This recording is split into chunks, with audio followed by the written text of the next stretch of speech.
अदगी land development खरा तौरगा cold storage अखोगी मशीन जी इंस्टॉल तौदबा हाइतारे अदुना मसी मरुइना उखुल डिस्ट्रिक्ट सिगी अखोगी फ्रूट सिंग सेव तौननबा अदगी पोथोक सिंग मैम सिंग जी तौरकान मैम थबक पीदोइने सर मसी करिगी सही मैम जी हुजु फाउगा करिगिनो हाइन हंगबदा इन क्वेश्चन द लांगनी सर फाइनेंस डिपार्टमेंट हाई यूसी पिरक्ति हाई मनिको देगी अदेगी अमुक यूसी पिरक्तबदेगी मखा पैसा पीदी हाई अदेगी अमुक सोमदे यूसी पीद्री करिगिनो हारग इंडस्ट्री द हंगगना मनिको न यूसी पिरक्तबनी हाई हुजु फाउ पीद्री अदुना मसीसी कोऑर्डिनेशन नम इरे लेत्रिबसी करिगिनो मियाम द कानगदबा कोल्ड स्टोरेज चेन डिस्ट्रिक्ट मैम कोऑर्डिनेशन से इंडस्ट्री डिपार्टमेंट का वर्क एजेंसी का फाइनेंस डिपार्टमेंट का कोऑर्डिनेशन से अमता लेतबा मसी सुम लेररोइदबरा मसी सुम हिंगहलरोइदबरा हाइबसी सिम्ता क्लियरिफिकेशन पीबियो सर ऑनरेबल स्पीकर सर सिगी प्रोजेक्ट से पुनलपा करोड़ अहुंगे प्रोजेक्ट मसी 2012 sanction tormane 2012 tagi tawbuduna masidai 8 component ne tawdori se land development compound fencing cold chain common processing hall common facility office building approach road campus road masidai da crore ahungi manungda moina crore amaga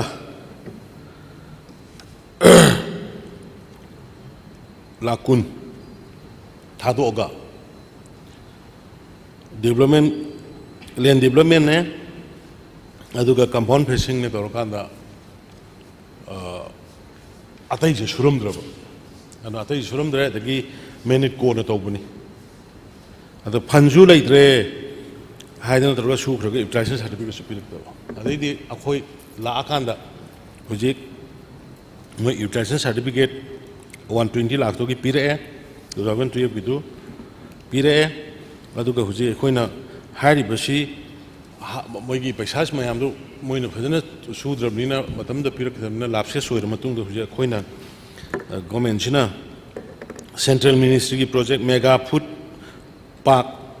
सी approve तौरे 2020 दा अदु मसीगी मखादा हापा कांदा हुजे सार खोइ लाख अनि मखाई करोड़ अनि मखाई की द तौरकांदा हुजिक अयाम साब लोरे मशीन नरी करी करी खिनगदब दंगारे अदुना मसी अखोई targeted to be completed by the end of this year सही लोइसलक पसिदा कोई लोइसन बायना टारगेट तौस सब अमतंग तमते सर मसी 2012 है जो ऑनरेबल मिनिस्टर वर्क्स हुजिक पे पाइबिरिबो वर्क्स न हौरमबनी अदुगा कमर्स एंड इंडस्ट्री मिनिस्टर सु लेत्रे सर अइन लाक्तनिंगी बिदि सर मसी अदुम मतम से चाही यामे हुजु फाउतुदी सर अदो टाइम बाउंड अमता मसीगी अखोइगी perishable fruit and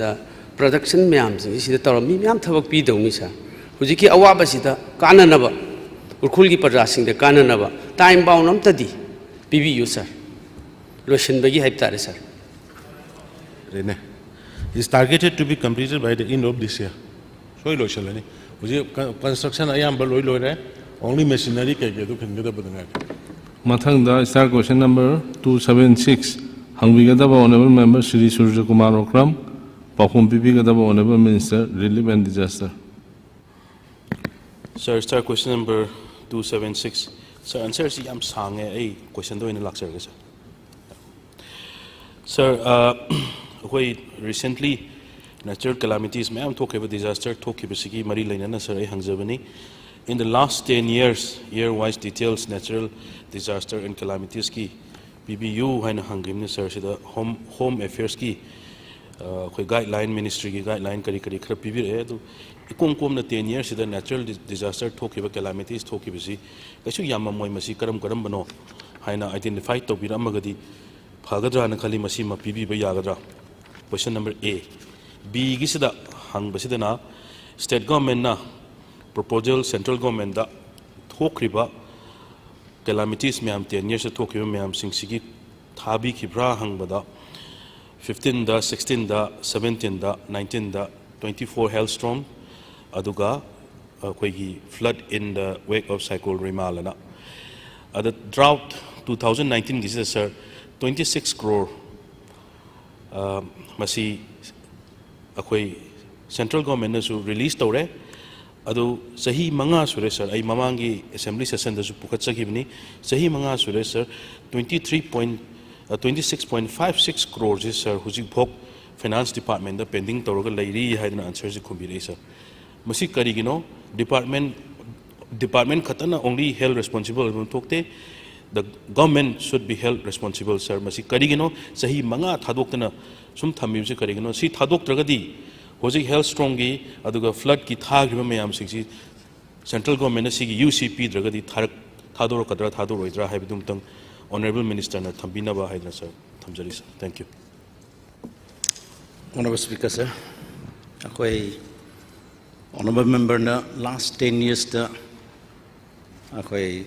disaster thokhi gi matang da hambakana koi 2015 da flood thokpa aduga earthquake 2016 floods and landslide 2017 and drought 19 hailstorm 24 asia koi state disaster hana lo thokhi di 2019 da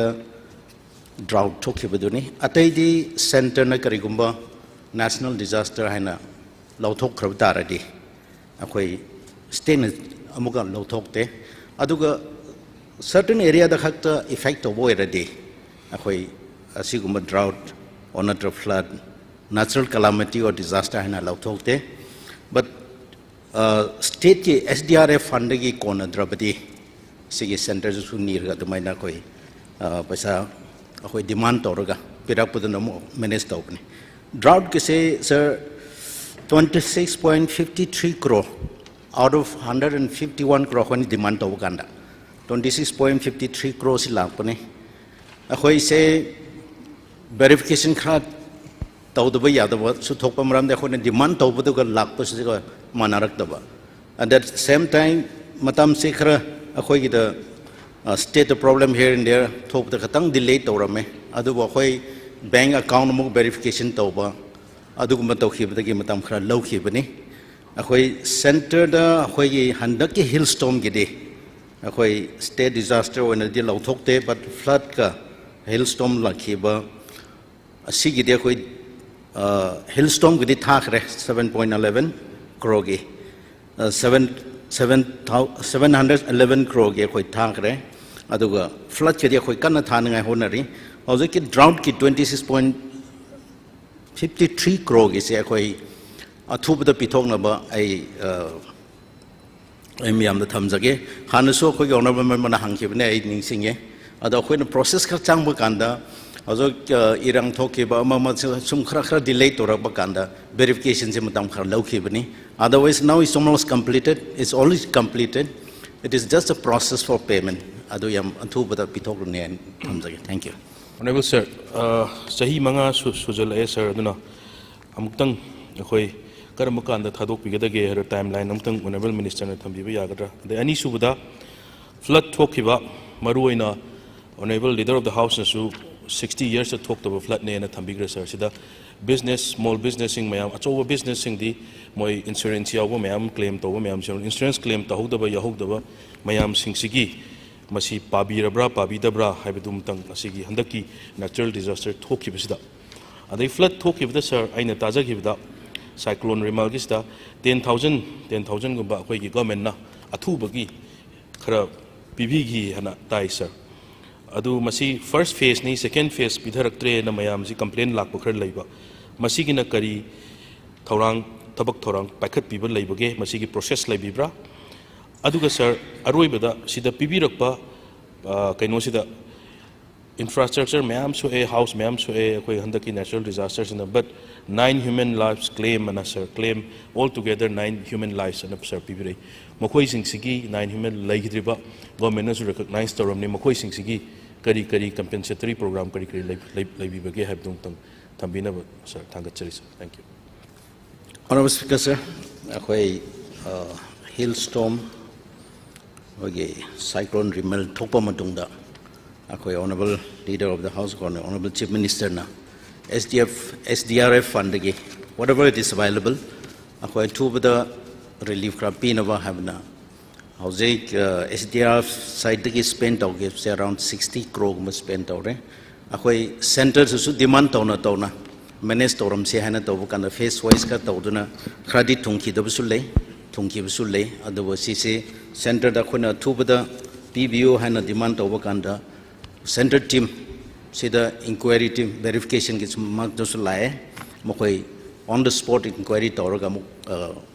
han khibne khoi report su pizare khoi pursue su further tawgni si akhoi na di rehabilitate tawbadi nate we have certain rates under the SDRF ki kano rule makhada adu ki amount mutung na khoi pig dawribani hauze ki property damage habisi so khoi cover tawbusu lei cover tawdabusu lei hauze yam thokibani na akhoi ki DDMA DC na DDMA oyen DC ki makhada verification je ayam budu loi silag report si pi khibani hauze te open oibina CC habidi ai habidi ngamoy but CC yam no important when akhoi noble chief minister lawraga tongan ba help in abusu yam kana honari. Thank you, sir. Mathang na star question number 277 hangbigada honorable member Shri T.A. Shyam Kumar Pakhum Bibigada honorable minister T.A. N. Hills. Honorable Speaker, sir. Star question number 277. Honorable Speaker, sir. Sir, question number 277. Kada Department National 2022 Dagi Paikha Prathabuk Singdi Community Hall, IBR, Retaining Wall, TRI Gi Administrative Cum Training Buildings, Guest House, Amadi Cultural Hall ni. Kada Thabaki list ma phang ko na annexer 1 da phang bi gani.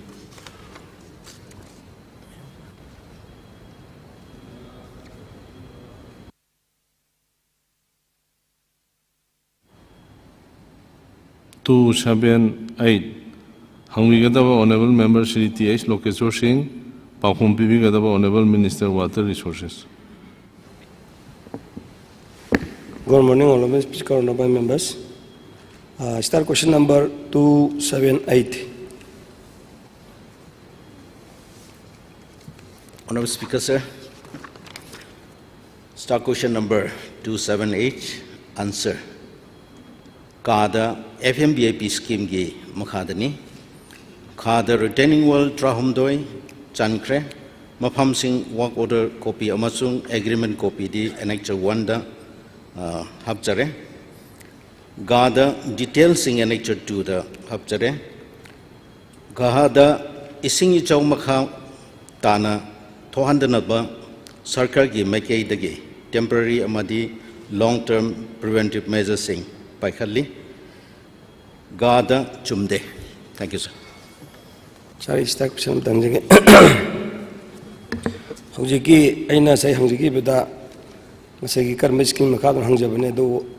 FMBAP scheme Makadon High. I will Mamangi in a question Tonagi Bakandu the FMB say, Kugi Taba Amada Karani. When a pick up Toroga, Kaido Masama Kaido by the Amadu Yaroi. Come a quick contractor talking highway to the Warren Singdopiro, Mazukari ground and Habadoi. FM scheme say workers quickly waxing say quickly break up Toroga come to the Sinda Pibra, Piba Yabra, Hangjavani. The Amana quickly question 100 Manipur talk about Ishing Shao Adu Makata, Naton, the Nava Sakaragi, Bakari, Torang, local Abagi,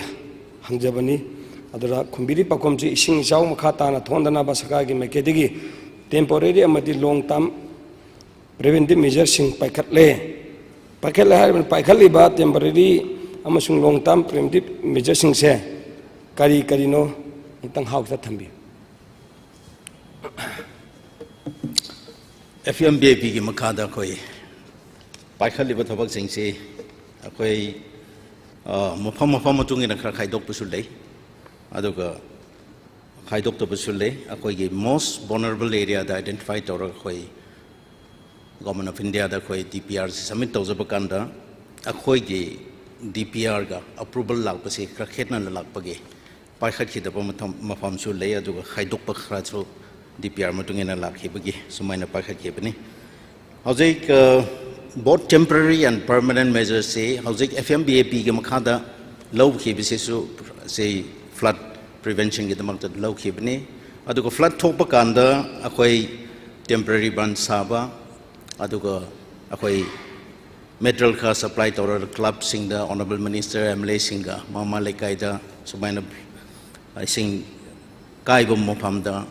अखोई थेंगनब होनबसी temporary measure नि permanent measure ओइना अखोई हौजिक flood control के दमकता flood management के दमकता अखोई master plan से अखोई कन semi Brahmaputra board का गंगा rejuvenation के मतेंग लौरगा हौजिक entire Manipur के particularly Beli दा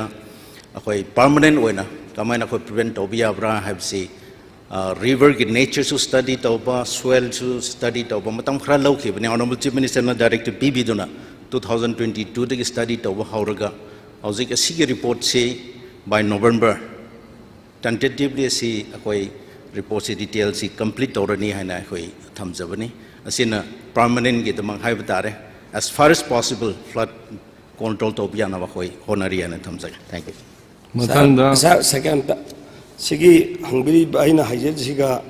खुम बजे कितंग तायोन ना रे फुल बाजे अखोई डिमांड डिस्कशन दाई से माई हंगजरगे तंग तंग छांगने दो अमतंग हंगजगी हुजिग रिटिन वाल चंगलिबा मफम नंगजे असाइना Haredi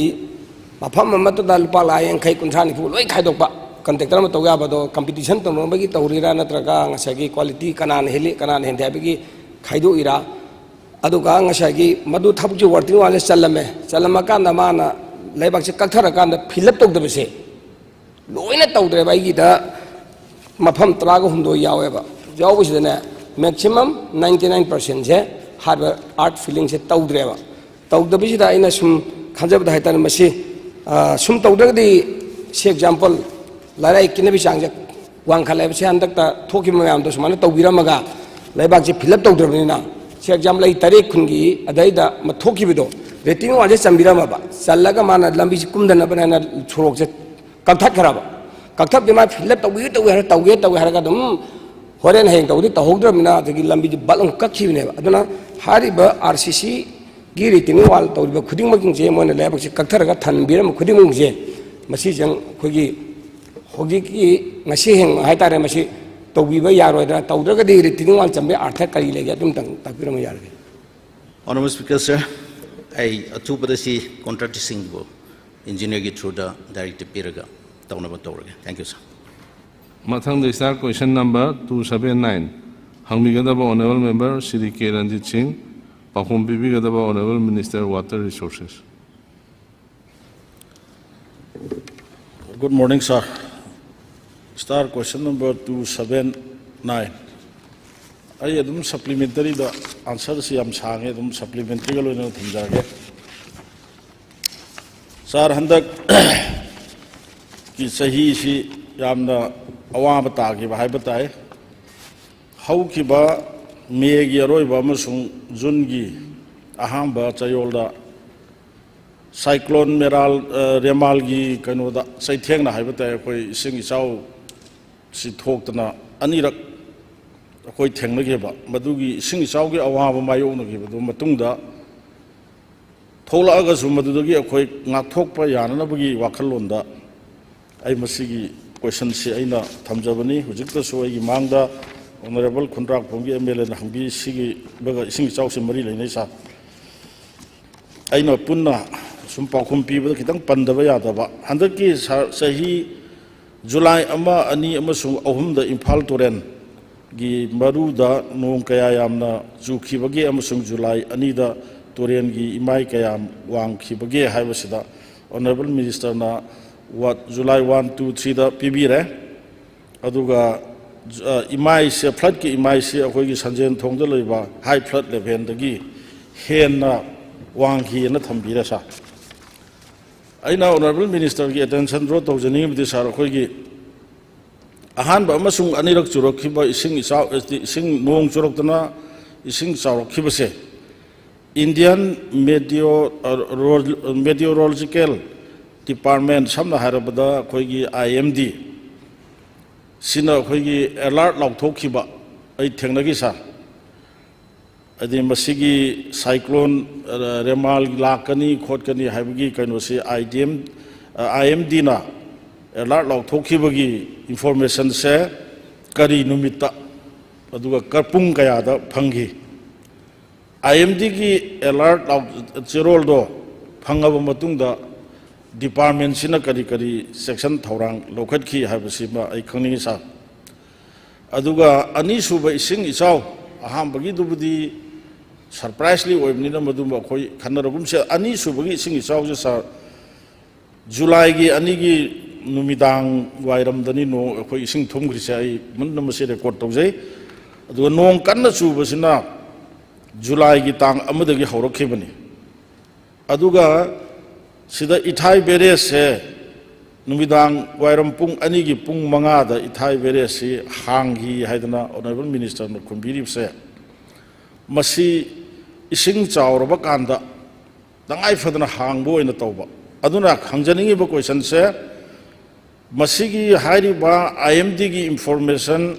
si lairaba matungda matam chana hangamagadi ising isau si thokta yai haibasi adom gi wakhanda phawbi bra da bra simitang thambiyo sa Honorable Speaker sir akoi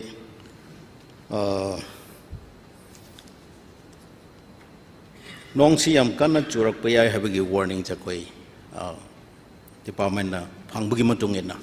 ako khudak ta turen kai bi abom phama koi sembadi ngamda banina akoi material se prepare tawi 28 May the Toki Banina, a quick widow, 28 May the Topasi, more than 1 week sequoia fight Torakpani. And then within 20 days, Amuk Laki Buddha, a metal collect over Aduga Kogi, department gay, engineer sing Masamasagi, division the alert over. I say, anytime I see Topi, I have a sequoia instruction piraga, Torang Toraga, a preparation di Tobani. But 28 May, so July 2nd gi so asi ising chawbani magsi mostly overflow tawbani kai buduna kona overflow torba matungda kairak pani aduna hanaki ising chawdi for last many years thoki daba thokpani na akoi gi preparation asi prevention tawbadi ngam khide adubo thoki budamuka manage tawbani da koi kan hona kibani ithai berek se sengna hai bakanda Mamangai the Hangmusibia Yadabani. Maram de Hogi Power Department Gi Magi level of maintain to the Biadi Haibagi. Adubo some the 2018-19 Adumutung the Muki Tokiba 2022 Toketoba Aduda property Miamangadoba Miamwagadobu Kalaga City Hang the Biadi. Even Hangwa had to remove Togani Haifa July 2nd July 1st morning the Hangmahorabani. Water level maintained Torre Tame. Aduga Akoi Makada Itaiberik Yaudringeda Isingsi overflow Songi northern side of Torre Habakan the Hanghan Krabani. Adu by evening all the doors say Adum opened it okay. But I see the problem of Masisa. Downstream level ga upstream level ga manakiba. Hang of Sucha Manakraba. Adubo full hanga thamga to mind to edu sing chaubi ai habakanda ising level to yenga gai thai berek te hana information pirga adum khra hanga maintain system tawra 24/7 ako monitor te tawne sir. Thank you sir. Mathanga I was yare sir I kasuk supplementary kanda takacharo honorable minister sir gi through the somainam to tawjage ujiki do power gi sing level thamda bohon bada hangba yadabani ga haiba wafam ama thambigi madu madwai gi area du khitang kupna yengsan bi maramdi ising isau haibasi sar akhoi yamna kari haini khudong thiningai oi ba haiba tai mayam manipur gi ising khuding baki punbam ori bisi loktak project ne ba loktak project sit thingat laga ithai bere sin thingat laga ising store to bani adu ising tinggali ba ising se thadok na ba hadi ithai bere se thadok pa kanda si yong na khoi imphal da handak anira khudong thi ba tawri se khoi तौरम है ना fill तौई मरमदी थिंगलग थमीदो फाटोगदी अदुना मथंगददी सिगी मतुंगदा थोक्तबसु ओइसनु करिगुंबा थोरकप ताबगी पाव फंगबा IMD की करिगी report से लेबा तारगदी खुदकता इथाई बेरे हांगदोकनबा सरकार न मदु पाइखतकनी हाइबगी वाफम दुमतंग थम्बियु सा sir अखोई पाइखनब तोगे अदुगा असिगी अच्छी हांगबसु हौजेकी इसिम बलुमदी अदुम उपाय लेतबने अदुना डाइवर्सन के दमाता अखोई मफम ट्रेड आइडेंटिफाई तौरे लोटा की डाइवर्सन के दमाता ऑनरेबल चीफ मिनिस्टर ने इंस्ट्रक्शन पीदना अथुबगा पाइखनाय खोखोनरी थैंक यू सर मथंग स्टार क्वेश्चन नंबर 280 हंगबिगदब ऑनरेबल मेंबर शेख नूरुल हसन पाउखुम बिबिगदब honourable minister PhD Good morning, Honorable Speaker, sir. Star question number 280. I supplementary doina. I the answer siam sang manina supplementary doina lagse. Krege, water is the elixir of life. Ising krege yumthong lising mariga chamnga yankhai mangada tap water connection PB krena thambi masigi detail हाइबदे दता दो हाइबदे हाइरिबा yum लिसिंग मरीगा चमगागा यांखै मंगा connection पिख्रेबदुगी detail दो पिबिननाबाई honourable speaker की through the honourable minister की पुनिंग चिंचनजरी अदुगा अनी सुबदा expected timeline JJM की expected timeline लुइसनगदौ से सोक लिसिंग अनीगा चलिबा सहिसि की दिसंबर फावबदा लुइसलनेना Thumby अदुगा NDB की ना जुलाई 2025 फावबदा तोबतबो फंड एलोकेट टेट फंड सिगा अदगा फंड सीजनरी सिगा अनी सिगी डिफरेंस यंग बकांदा होजि फाउदा फंड सीजन नक्रीबसे 41% खतमक सीजन नक्री एना तकपी लोइना लेरिबा अपुनबा household total household लिसिंग 13 गा चंगा लेबगी मनुंगदा होजि फाउदा टेप वाटर कनेक्शन पीरिबसे डिपार्टमेंट के मतुंगिना 4555 हाइबदी 39% ऑफ द हाउस होल्ड अपुनबा लेबयुम मसिंगी 39% खतमक equitable water connection piri na takpiri masida in hangjaningi badi how will the expected timeline be achieved financial and physical progress is less than 50% have the financial loina na physical progress se 50% yaudre asida 61% gumbagi chang lehori mase high river timeline se the target achieve toba namgani habiri base kamaina तौरगा उइथोकदोरिबनो हाइबदुमसु थंबियो दुगा अरोइबदा खोगे थंबांगखोंगदा सारिबा रहमानिया की water overhead tank असे leak तौबा अदगी पोर quality ओइबना मरम ओरगा अखोय trial तौबा मतमदा commission तौद्रे चलाइबा हौद्रिबसे इसिंग थाजलगे येंबा कांदा leakage तौबगी अखोयगे video अय अदुम ऑनरेबल मिनिस्टर दai शेयर तौजगे हाइरिसे करम्बा स्टेप लौखतपिरबनो मसि चेक तौननबा अदुगा क्वालिटी कंट्रोल तौदबिदा सहनगे बसुंग लब वाटर हेड टैंक असे चलाइबा हौरबा कांदा मसि चलाइबा ngमगदोरिब्रा हाइबसिंगसे तंग खंगजे Honorable Speaker, sir, hojiki 4555 की details so honorable member da ai yawnjarake karamba household jing the masi connection tawgibno haibdugi kenodo mai pijage aduga hojiki 50% khatang ngairi haibagi wafam ama idi 50% khatang tawrimina 100% je matam kyam goi lawduino haibdugi wafam du ai tasengna akhoi gi se matam kitang di delay tawe du 1 year akhoi extension tawgani haibagi akhoi da khoina kanogi da jal jeevan mission gi da akhoi haijerui akhoi gi leibe issue gi oina yenganda 1 year gumba akhoi moi extension tawbiraga di madu soidina akhoi complete tawngamni maroina akhoina sariba projects gi manungda yamna laibak thiribadi akhoi gi local support se masi yam leitaba haitare local support se kai gi leitabano haiba matamda akhoi stage the village water sanitation committee nama leiribase matam sangna leitaba adagi mayam se election tawi tawden tawdagi moigi functional tawribasing se aribasing jina tawramaga moi si khara thawai yaudaba haitare adu hoji si amo jal jeevan mission gi oina 5% je akhoi local gi hoji haiba water sanitation committee gi sina 5% je project gi 5% je akhoi na puthokadabane ba scheme ji manungda haibi se aduna 5% je पुथोकपगी मतंग लापसे मैम से खरा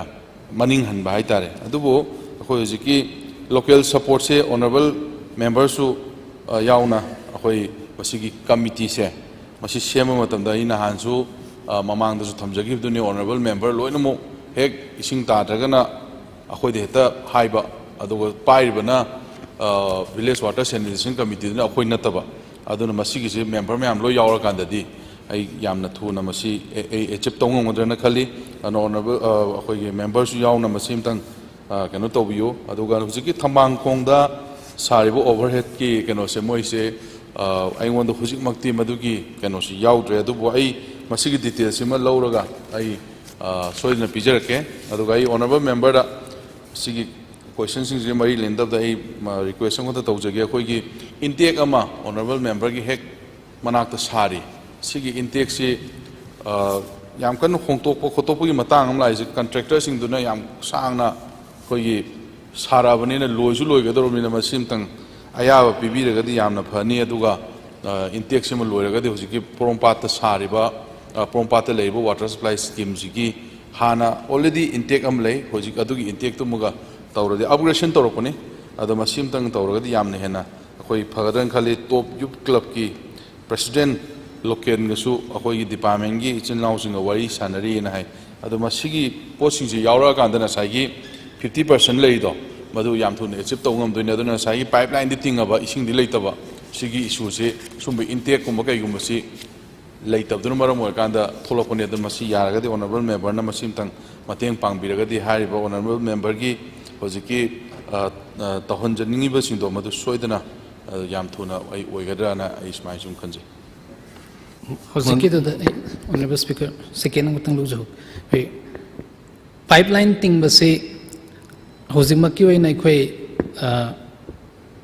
pipe तिंगदबा जगह Khetrigao assembly constituency द खुंगंग कुंथ्रा लेबगी मनुंगदा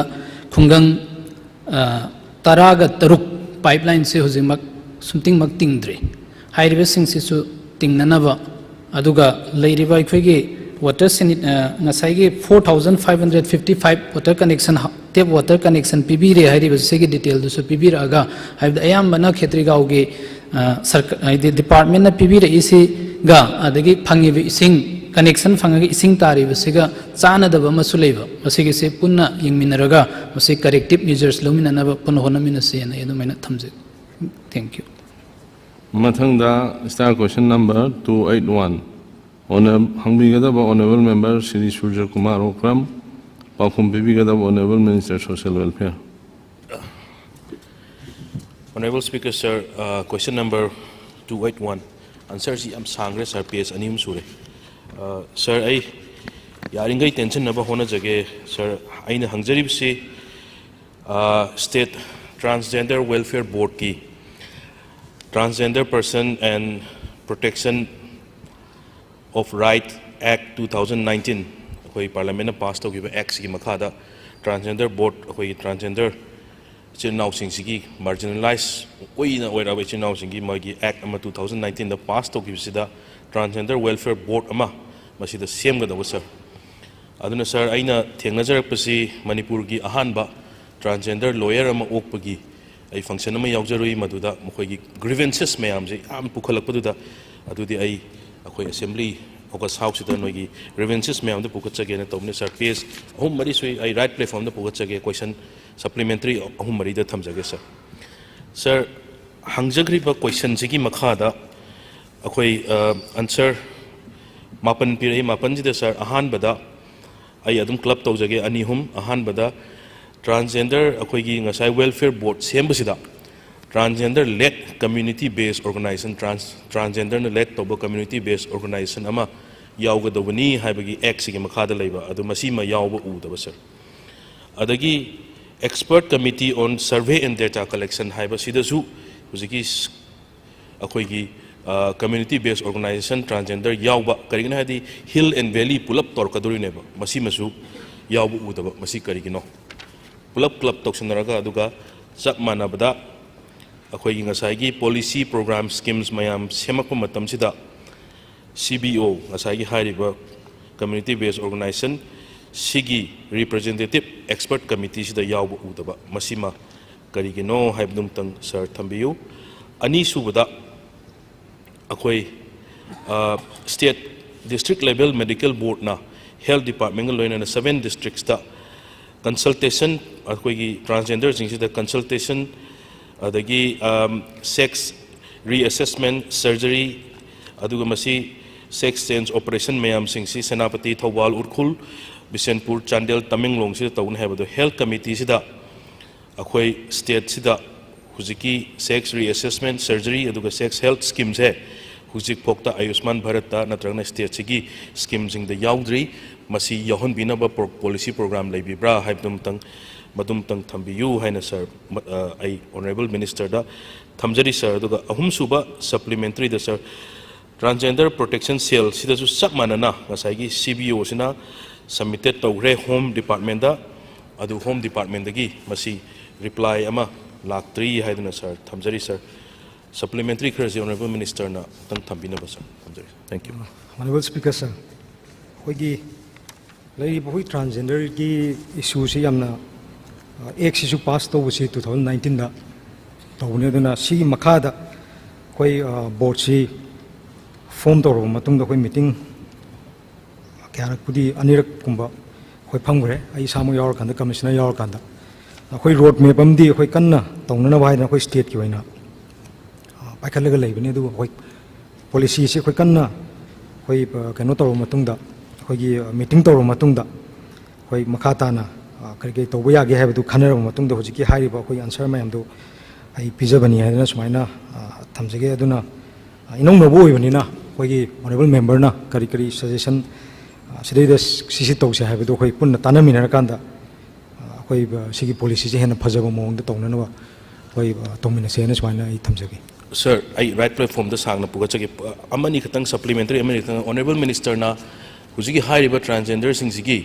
रिप्रेजेंटेटिव सुंसोई सोइदना हाइरिबा मेंबर बोर्ड फमकपोदो ओरो मेडिकल की ओरो करी की ओरो मसीमा यहन बिनाबा हाइदना आई थंकचरी सर अदुगा हाइरिबा कइनोजिगी एक्ट की मखादा रिजर्वेशन पॉलिसी थंबियो है मसीमा गवर्नमेंट ना करी मसीदा करी खनबीबल लेबगे अदु मोय लमसम असिस्टेंट फाइनेंशियल असिस्टेंस सही खुदिंग पी है मसीदसु कराइदा थादरिनो मोय की ट्रांसजेंडर रिप्रेजेंटेटिव ओइबा NGO नतबा तोंगानबा NGO दा थादे अदुगी थ्रू द पी है अदु मखोय यावजबा मखोयना खंगबा NGO दुदा रेकमेंड तौबिरगदी आइना XYZ अमदा तौबियु हाइबा नते मसीदि मखोयना खंगनी अदुगा स्टार्टअप प्रोग्राम सिदसु स्टार्टअप स्कीम सिदसु मखोय की स्पेशल रिजर्वेशन खरा थंबिनबा हाइदना सर मसीदा थमी मसीदा गवर्नमेंट की करी प्लान लेबिबगे अदु ऑल एज ट्रांसजेंडर पर्सन सिंग की ऑल एज होम सिंग मसी की प्लान लेबिब्रा सी खतंग थंबिनबा सर आई थमजरी सर थैंक यू होजकी कनोगी से होगी सेंट्रल की स्पॉन्सर स्कीम हम ले स्माइल है स्माइल सिगी मखादा हारिबा होगी ऑनरेबल मेंबर ना पल्ले मैम दे लोइना इंक्लूड तवे कोई स्टेट के सुंग सागी पॉलिसी से सेमद्रिनिना मखाताना कोई तौनना बायना कोई कन्नदी होनरे दुगो होजिकी मेंबर सिंग यहनबा हाइबदो कोई यावननबा होनजगे है स्माइल तमजे सर जेंडर बजट त फजन खनरसे मथंगदा स्टार क्वेश्चन नंबर 282 हंबिगदब honourable member Shri T Shyam Kumar पाखुम पिबिगदब honourable minister transport Sir, start question number 282. Honorable Speaker, start question, answer to start question 282. Transport Department की बस मिसिंग से कुंठा मरीनी हुजिक ओइने बस चली से Imphal to Kakching, Imphal to Bishnupur, Imphal to Lesang Them, Imphal to Mayang Imphal, Imphal to Moirang, Imphal to Kakching, Imphal to Chandel, Imphal to Yairipok मफम निपान सिदा हुजिक ओइना MST न पासी सर्विस तौदुले Sir, supplementary question थमजगे सर. Sir, हुजिकी हाइबा मफम कनोदा निपानदा स्टेट ट्रांसपोर्ट डिपार्टमेंट की बस सिंग सर्विस तौरे से बस सिंग हाइबा 34 लेबा बस सिंग लोइनमक अदैदा सिनखरबरा करिगुंबा बस सिंग सिनदबा हुजिक लेबा ओरगदी Imphal to Thoubal project Tumukong, Impal to Tawal Beres, Nupokete Mambi, Impal to Andro AC. Haiba, Zaga Humzi Yamna Quigi, Conero Batapa, Adonasagi, transport service Yamwabu Zimatamsida, Adonas. Haiba Bussi, Ahen Bale, Recadition, the Blecadi, Haiba Siki Zaga, Humsida, Bussi service of Yagadra, Habitisa, Adum the Kanjini. Honorable Speaker, Honorable Member Nahang Biriva, question Che. Swidena, Yindi Ancient Jagedo, Masima Sisu, Gasol Sida in High Puntok Nimbana. A quick MSTC, Hujuk, regular boss MCS grade 1 Amakagna, regular winner MSTC Hujik Jalaidu Labne. Manager Office Asisamayam Sparroy, Masigi, Sisu Loin contract, Aduga. Driver heavy driver da kunmari ki manong sida moy me amse daily wages casual oina huji lady ni ado huji akhona MST sida bus sida han casual da leram ba sisu chatba yadaba chaka khale ni na tang ahum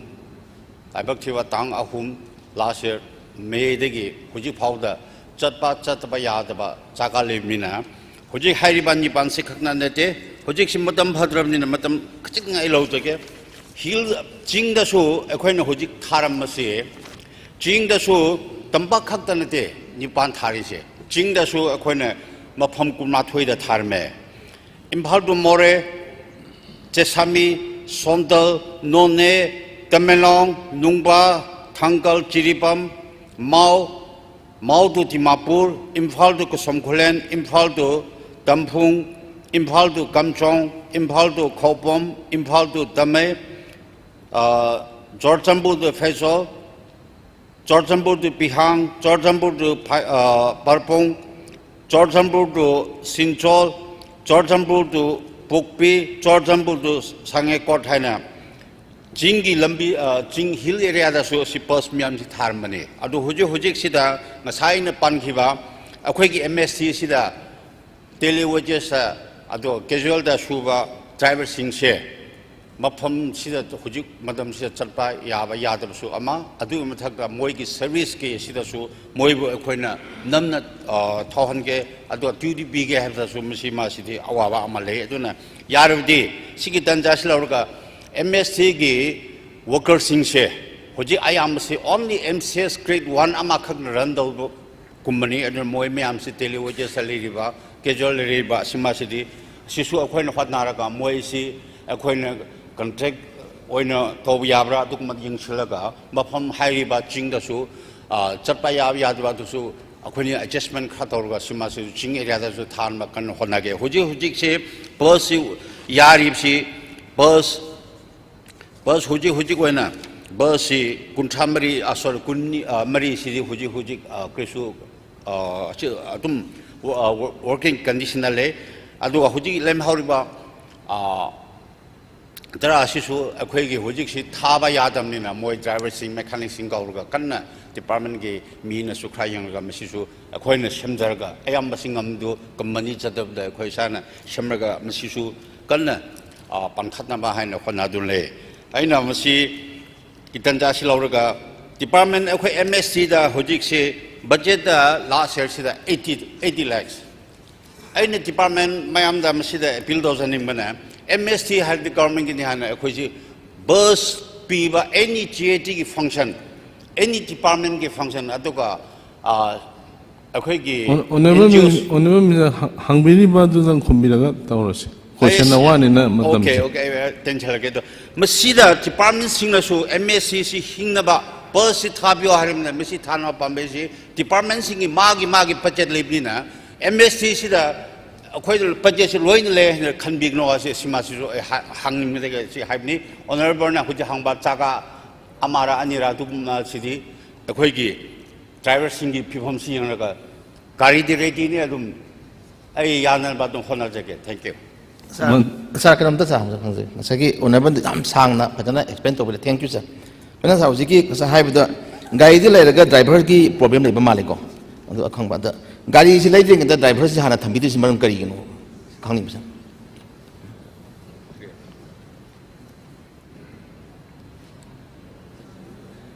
Honorable Hojiksi,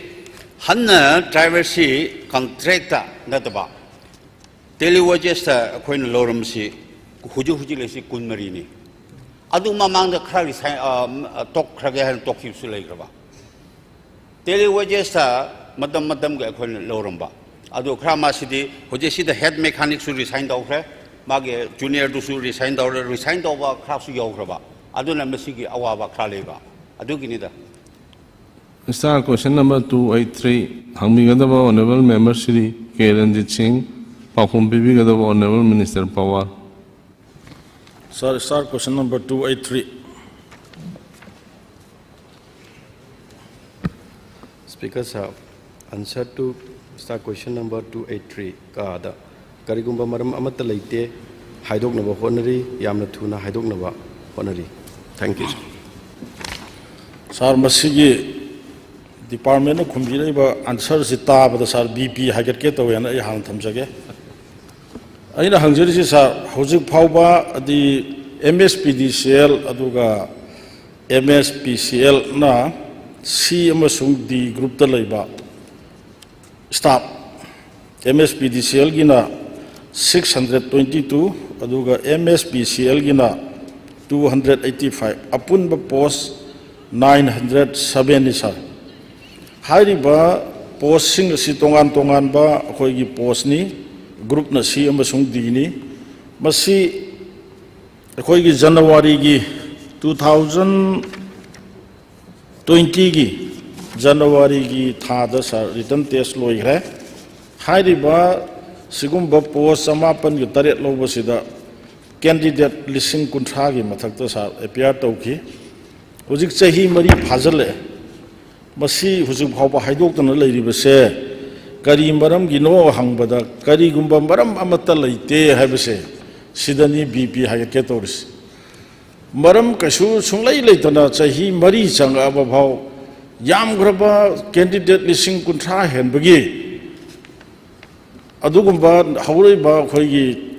Nahasing Habitat, Mayam Sida, Namsal Lagas, Homina Tambi, Simsito Hoi, but Tabagla. Si tohoi bro tohoi da bro sim ai hangngi sa ani su bada haidong na bo honari yamna thuna haidong na bo honari hari se kayam thuna kaya karam ba mutam da haidong pigada ge haibagi madugi chawrak pa nataba matam amatang house ta thambiyo haidama sumai thamjari Speaker sir, koi sahida hargodi 2020 dagi 24 lakh ko sahi mari shure haina dum count abu yai Tabu Marakta eventually Kari Tokiba Kokiba posting Zia Samtum Sablam Hajarke. Honorable Member Nahabi Shishumi 2020 ki 8 January 2020 da the 9/1/2020 12/1/2020 da exam si aduga Taukibani MSPDCL gi adu MSPCL gi na 5/1/2020 9/1/2020 aduga 10/1/2020 12/1/2020 da. Aduna koi 2020 di lakh je round about say approximately 2 months ko gap leiba akoi hogi da na te che yeng na bagi karo bagi lo na maki akoi gi ready da le ga yeng ba bo hokre adu loi ba su yaw khre amagi di adu ai maming house da panjaro ge confidential loi ne examination matter je adu ga akoi gi lari ba karo si dai da koi tha ni di manung da koi haidok pang ma udre adu all india gi wena covid ne hit tor ki January da gi spread out tore adu manipur da lakh ji march da gi lakhi bani Aduna continuously till 2022 ki January adoi bakte koi election tabu bakte ju akoi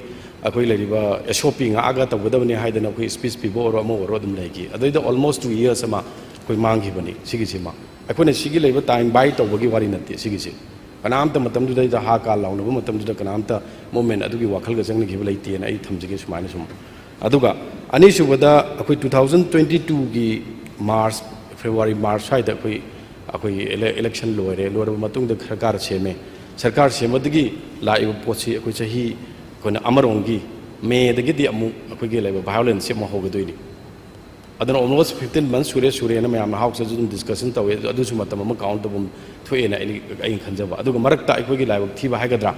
akoi ge honorable leader of house lengjam bira ai ga anira ohum discuss torga masi haido khrejen torkanda akoi almost se yengbal loi lore adu ba koi ongtang di scrutiny tawgi si Howsiki lay matam RTI lakpa ama lakpa pochi mai si yenge thauge have the lalam yaurga di madu ama khagna ꯑꯩꯈꯣꯏꯒꯤ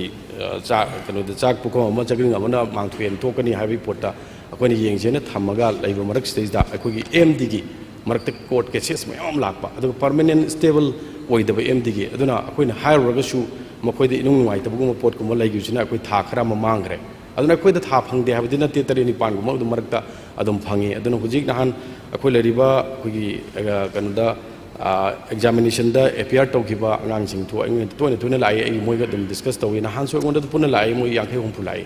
ꯂꯥꯛꯑꯒ ꯑꯩꯈꯣꯏ ꯃꯣꯏꯗ ꯃꯇꯝ ꯑꯃ ꯁꯨꯝ ꯇꯦꯟꯇꯦꯇꯤቭ ꯑꯣꯏꯕ ꯍꯥꯎꯁꯁꯤ ꯂꯣꯏꯔꯀꯥꯟꯗ honourable leader of ꯍꯥꯎꯁꯀ ꯑꯩꯈꯣꯏ ꯋꯥꯔꯤ ꯁꯥꯟꯅꯔꯀꯥꯟꯗ ꯑꯩꯈꯣꯏꯒꯤ ꯂꯩꯕ ꯗꯤꯄꯤꯒꯤ ꯀ꯭ꯂꯤꯌꯔꯦꯟꯁ ꯑꯃ ꯂꯩꯔꯒ ꯑꯩꯈꯣꯏ ꯇꯧꯔꯁꯤ ꯍꯥꯏꯗꯅ ꯃꯣꯏꯗꯁꯨ ꯑꯩꯈꯣꯏ ꯃꯇꯝ ꯑꯃ ꯑꯗꯨꯝ ꯐꯖꯔꯒ ꯄꯤꯔꯒ ꯃꯣꯏꯁꯨ ꯌꯥꯝꯅ ꯂꯥꯡꯒꯦ ꯈꯣꯠꯀꯦ ꯇꯧꯔꯝꯕꯗꯨ ꯂꯥꯡꯗꯅ ꯑꯗꯨꯃꯥꯏꯅꯕꯨ ꯍꯥꯏꯕꯤꯔꯒꯗꯤ ꯌꯥꯔꯦ ꯍꯥꯏꯗꯅ ꯑꯗꯨꯝ ꯒ꯭ꯌꯥꯟ ꯇꯥꯅꯅ ꯑꯩꯈꯣꯏ ꯆꯠꯅꯈꯤꯕꯒꯤ ꯋꯥꯐꯝꯗꯣ ꯑꯩ ꯑꯣꯅꯔꯦꯕꯜ ꯃꯦꯝꯕꯔꯗ ꯍꯥꯎꯁꯀꯤ ꯊ꯭ꯔꯨꯗ ꯑꯩ ꯊꯝꯖꯒꯦ ꯑꯗꯨꯅ ꯑꯩꯈꯣꯏ ꯃꯔꯛꯁꯤꯗ ꯍꯥꯏꯗꯣꯛꯅꯤꯡꯗꯕ ꯂꯩꯇꯦ ꯑꯩꯈꯣꯏꯒꯤ ꯂꯩꯔꯤꯕ ꯄꯣꯠꯁꯤ ꯌꯥꯝꯅ ꯗꯔꯀꯥꯔ ꯂꯩ ꯕꯤꯀꯣꯖ ꯃꯔꯝꯗꯤ 24/7 ꯑꯩꯈꯣꯏꯒꯤ 7 ꯑꯩꯈꯣꯏ ꯄꯤꯅꯕ ꯍꯣꯠꯅꯔꯛꯄꯗ ꯑꯗꯨ ꯀ꯭ꯋꯥꯂꯤꯇꯤ ꯀꯩꯅꯣ ꯂꯩꯅꯕ ꯍꯣꯠꯅꯕ ꯃꯦꯟ ꯄꯥꯋꯔꯁꯤ ꯌꯥꯎꯗ꯭ꯔꯒꯗꯤ ꯑꯩꯈꯣꯏꯅ ꯌꯥꯗꯕ ꯑꯗꯨꯒ ꯈ꯭ꯋꯥꯏꯗꯒꯤ ꯃꯔꯨ ꯑꯣꯏꯁꯤꯅ ꯀꯔꯤꯅꯣ ꯍꯥꯏꯀꯥꯟꯗ ꯑꯩꯈꯣꯏꯒꯤ ꯇꯦꯛꯅꯤꯀꯦꯜ ꯑꯦꯁꯤꯁꯇꯦꯟꯁꯤ JTA ꯖꯨꯅꯤꯌꯔ ꯇꯦꯛꯅꯤꯀꯦꯜ ꯑꯦꯁꯤꯁꯇꯦꯟꯁꯤ ꯂꯩꯇ꯭ꯔꯒꯗꯤ ꯑꯩꯈꯣꯏꯒꯤ ꯂꯥꯏꯟꯃꯦꯟꯁꯤ ꯁꯤ ꯂꯩꯇꯕꯁꯤꯅ ꯃꯔꯝ ꯑꯣꯏꯔꯒ ꯑꯩꯈꯣꯏꯗ ꯏꯃꯤꯗꯤꯌꯦꯠꯂꯤ ꯍꯦꯛꯇ ꯊꯕꯛ ꯇꯧꯒꯗꯕ ꯄꯣꯠꯁꯤ ꯍꯦꯛꯇ ꯇꯧꯕ ꯉꯝꯗꯕ ꯄꯣꯠ ꯌꯥꯝ ꯂꯩꯕꯁꯦ ꯑꯩꯈꯣꯏꯗꯨ ꯍꯤꯟꯗ꯭ꯔꯦꯟꯁ ꯂꯩ ꯑꯗꯨꯅ ꯃꯁꯤ ꯊꯨꯅ ꯑꯩꯈꯣꯏ ꯍꯧꯖꯤꯛ ꯍꯧꯖꯤꯛ ꯐꯝꯃꯤꯟꯅꯕꯗ ꯀꯣꯏꯁꯟ ꯂꯥꯛꯄꯁꯦ ꯑꯩꯅꯁꯨ ꯅꯍꯥꯟꯗꯒꯤ ꯑꯗꯨം ꯍꯥꯏꯖꯩ ꯃꯁꯤ ꯑꯗꯨꯅ ꯃꯇꯝꯒꯤ ꯍꯥꯏꯕ ꯄꯣꯠꯇꯨꯗꯤ ꯍꯌꯦꯡ ꯁꯣꯏꯔꯒ ꯑꯩꯅ ꯄꯤꯔꯨꯔꯅꯤ ꯑꯦꯛꯖꯥꯃꯤꯅꯦꯁꯟꯒꯤ ꯊꯕꯛꯅꯤꯅ ꯍꯌꯦꯡ ꯁꯤ ꯊꯥꯁꯤ ꯇꯧꯅꯤ ꯁꯤꯅ ꯃꯇꯝ ꯈꯔ ꯍꯦꯟꯗꯣꯛꯑꯒ ꯑꯗꯨ ꯇꯧꯗꯦ ꯍꯥꯏꯕꯒꯤ ꯄꯣꯠ ꯂꯩꯒꯗꯕꯅꯤ나 ꯑꯩꯅ ꯊꯨꯅ ꯍꯥꯏꯖꯕꯅꯤꯅ ꯑꯩ ꯑꯗꯨꯃꯥꯏꯅ ꯊꯝꯖꯒꯦ ꯊꯦꯡꯛ ꯌꯨ ꯁꯔ ꯁꯥꯔ ꯑꯔꯣꯏꯕ ꯃꯇꯝꯁꯨ ꯑꯩꯈꯣꯏ ꯀꯣꯏꯁꯟ ꯑꯃꯇ ꯉꯥꯏꯔꯦ ꯁꯥꯔ ꯊꯕꯛ ꯄꯤꯅꯦꯅ ꯀꯧꯔꯒ ꯊꯕꯛ ꯍꯥꯏꯗꯣꯛꯇꯕꯁꯦ ꯃꯁꯤ ꯇꯧꯍꯩꯗꯦꯅ ꯑꯩ ꯑꯃꯨꯛꯀ ꯍꯟꯅ ꯊꯝꯖꯒꯦ ꯇꯥꯟꯅꯖꯔꯒ ꯇꯧꯔꯒ ꯑꯩꯁꯦ ꯅꯍꯥꯟꯁꯨ ꯑꯩꯈꯣꯏꯒꯤ ꯗꯤꯄꯥꯔꯠꯃꯦꯟ ꯑꯃꯒꯤ ꯇꯧꯕꯗ ꯇꯧꯋꯤ ꯃꯁꯤ ꯌꯥꯝ ꯅꯨꯡꯉꯥꯏꯇꯕ ꯄꯥꯎꯈꯨꯝ ꯑꯣꯏꯕ ꯃꯁꯤꯒꯤ MSPDCL ꯑꯗꯨꯒ MSPCLꯒꯤ ꯍꯥꯏꯔꯤꯕ ꯄꯣꯁ 908ꯁꯦ ꯃꯁꯤ ꯀꯩꯗꯧꯉꯩ ꯍꯥꯏꯗꯣꯛꯀꯗꯒꯦ ꯍꯥꯏꯗꯅ ꯁꯨꯝ ꯉꯥꯏꯅꯔꯛꯄꯁꯦ ꯃꯁꯤꯁꯨ ꯍꯟꯗꯛ ꯍꯧꯈꯤꯕ ꯃꯥꯔꯆꯀꯤ ꯇꯥꯡ 15ꯗ ꯑꯣꯅꯔꯦꯕꯜ ꯆꯤꯐ ꯃꯤꯅꯤꯁꯇꯔꯗ SKTVꯒꯤ ꯆꯦꯅꯦꯜꯅ ꯏꯟꯇꯔꯚ꯭ꯌꯨ ꯂꯧꯕ ꯀꯥꯟꯗ ꯑꯐꯇꯔ ꯏꯂꯦꯛꯁꯟꯗ ꯊꯨꯅ ꯍꯥꯏꯗꯣꯛꯑꯅꯦꯅ ꯑꯗꯨꯝ ꯍꯦꯛꯇ ꯍꯥꯏꯕ ꯏꯂꯦꯛꯁꯟ ꯂꯣꯏꯔꯦ ꯑꯗꯨ ꯍꯧꯖꯤꯛ ꯍꯥꯎꯁ ꯐꯝꯃꯦ ꯁꯥꯔ ꯌꯥꯔꯒꯗꯤ ꯌꯥꯝꯅ ꯑꯩ ꯑꯗꯨ ꯑꯗꯥꯗ ꯍꯥꯏꯖꯔꯣꯏ ꯑꯉꯥꯡ 50,000ꯁꯤꯒꯤ ꯑꯁꯥꯁꯤ ꯍꯧꯖꯤꯛ ꯑꯦꯁꯦꯝꯕ꯭ꯂꯤꯁꯤꯗ ꯁꯣꯏꯗꯅ ꯃꯇꯝ ꯑꯃ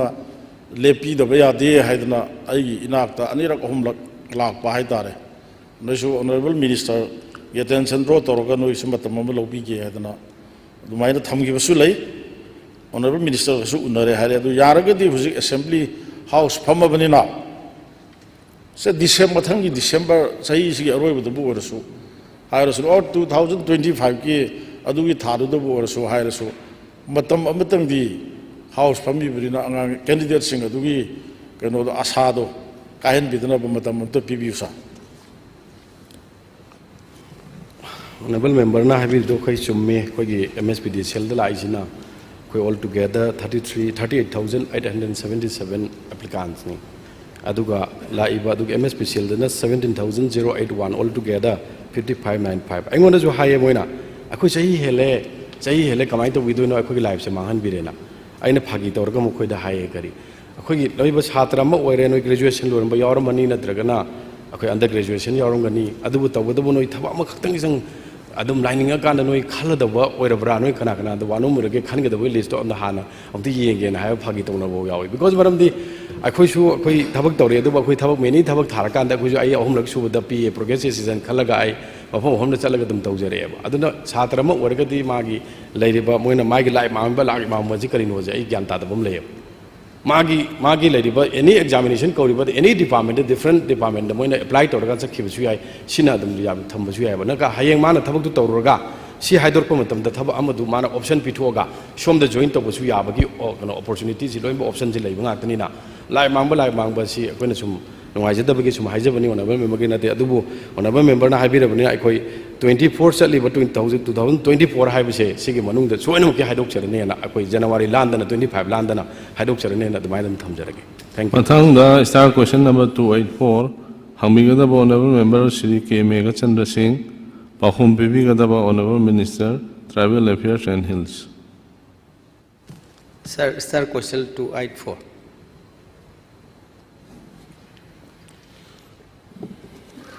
Honorable Speaker, sir. Sir, question number 284. A da sang me supplementary one lakpiragera. Sir, Husiki Tribal Affairs and the Hills Sida Sarna answer PBDC Aina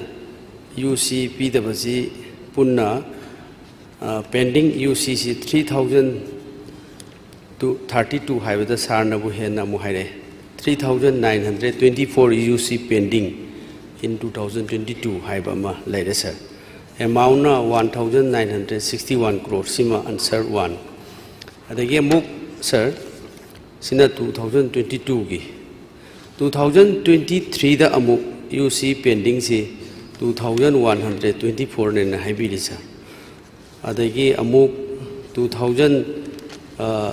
sida 24 sida de khangan handaba ma uli sa mar aina laksai point di sir masi ki UC si asuk yamna singi district sing sida masing yamna 2022 dagi Hengalai basi maram si karigino masi kisi sar singi akhoi ki Congress ta su MLA se le jadam ni ne khoi na sum hangjabani singi development ki mari leina na ada sar akhoi ki masi anti corruption cell da adagi akhoi ki vigilance da thabak su da bagi adagi paisa lana lokthokki bai case yam leiba sar aduna hojik 2022 da 3924 UC na si pending da leire hairaga 2024 da 358 khak leire hairasi sahi amani si da khangan handare se masi AG department ga reconciliation tawbi grabra finance department na sum masi je submit tawgre hairibra reconciliation tawbi grabra aduga aikoi gi CAG nadi masi magi audit ki si 2023 da thamba report 2022 baki pakhat badadi hairiba 3032 number of pending UCC lay haire aduga akhoi ki finance department na submit tawgi haibe wara khangan handara ise masi gi leiriba case mayam courta adagi thabak tawdabi case mayam siga sarna pibe report sige sidi yamna gulfs of difference lay basa adro masi clarification to PBU UC se khangan handare se reconciliation punna phamina khrabra phamina dibra haiba simsu tang haibiu sir. Speaker sir, sigi handar pagi maram si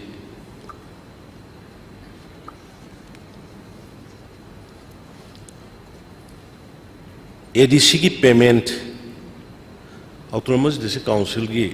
मसी की salary अदगी leave salary medical reimbursement करी करी मैं हमसे लो ने सीधा इधर पासन बा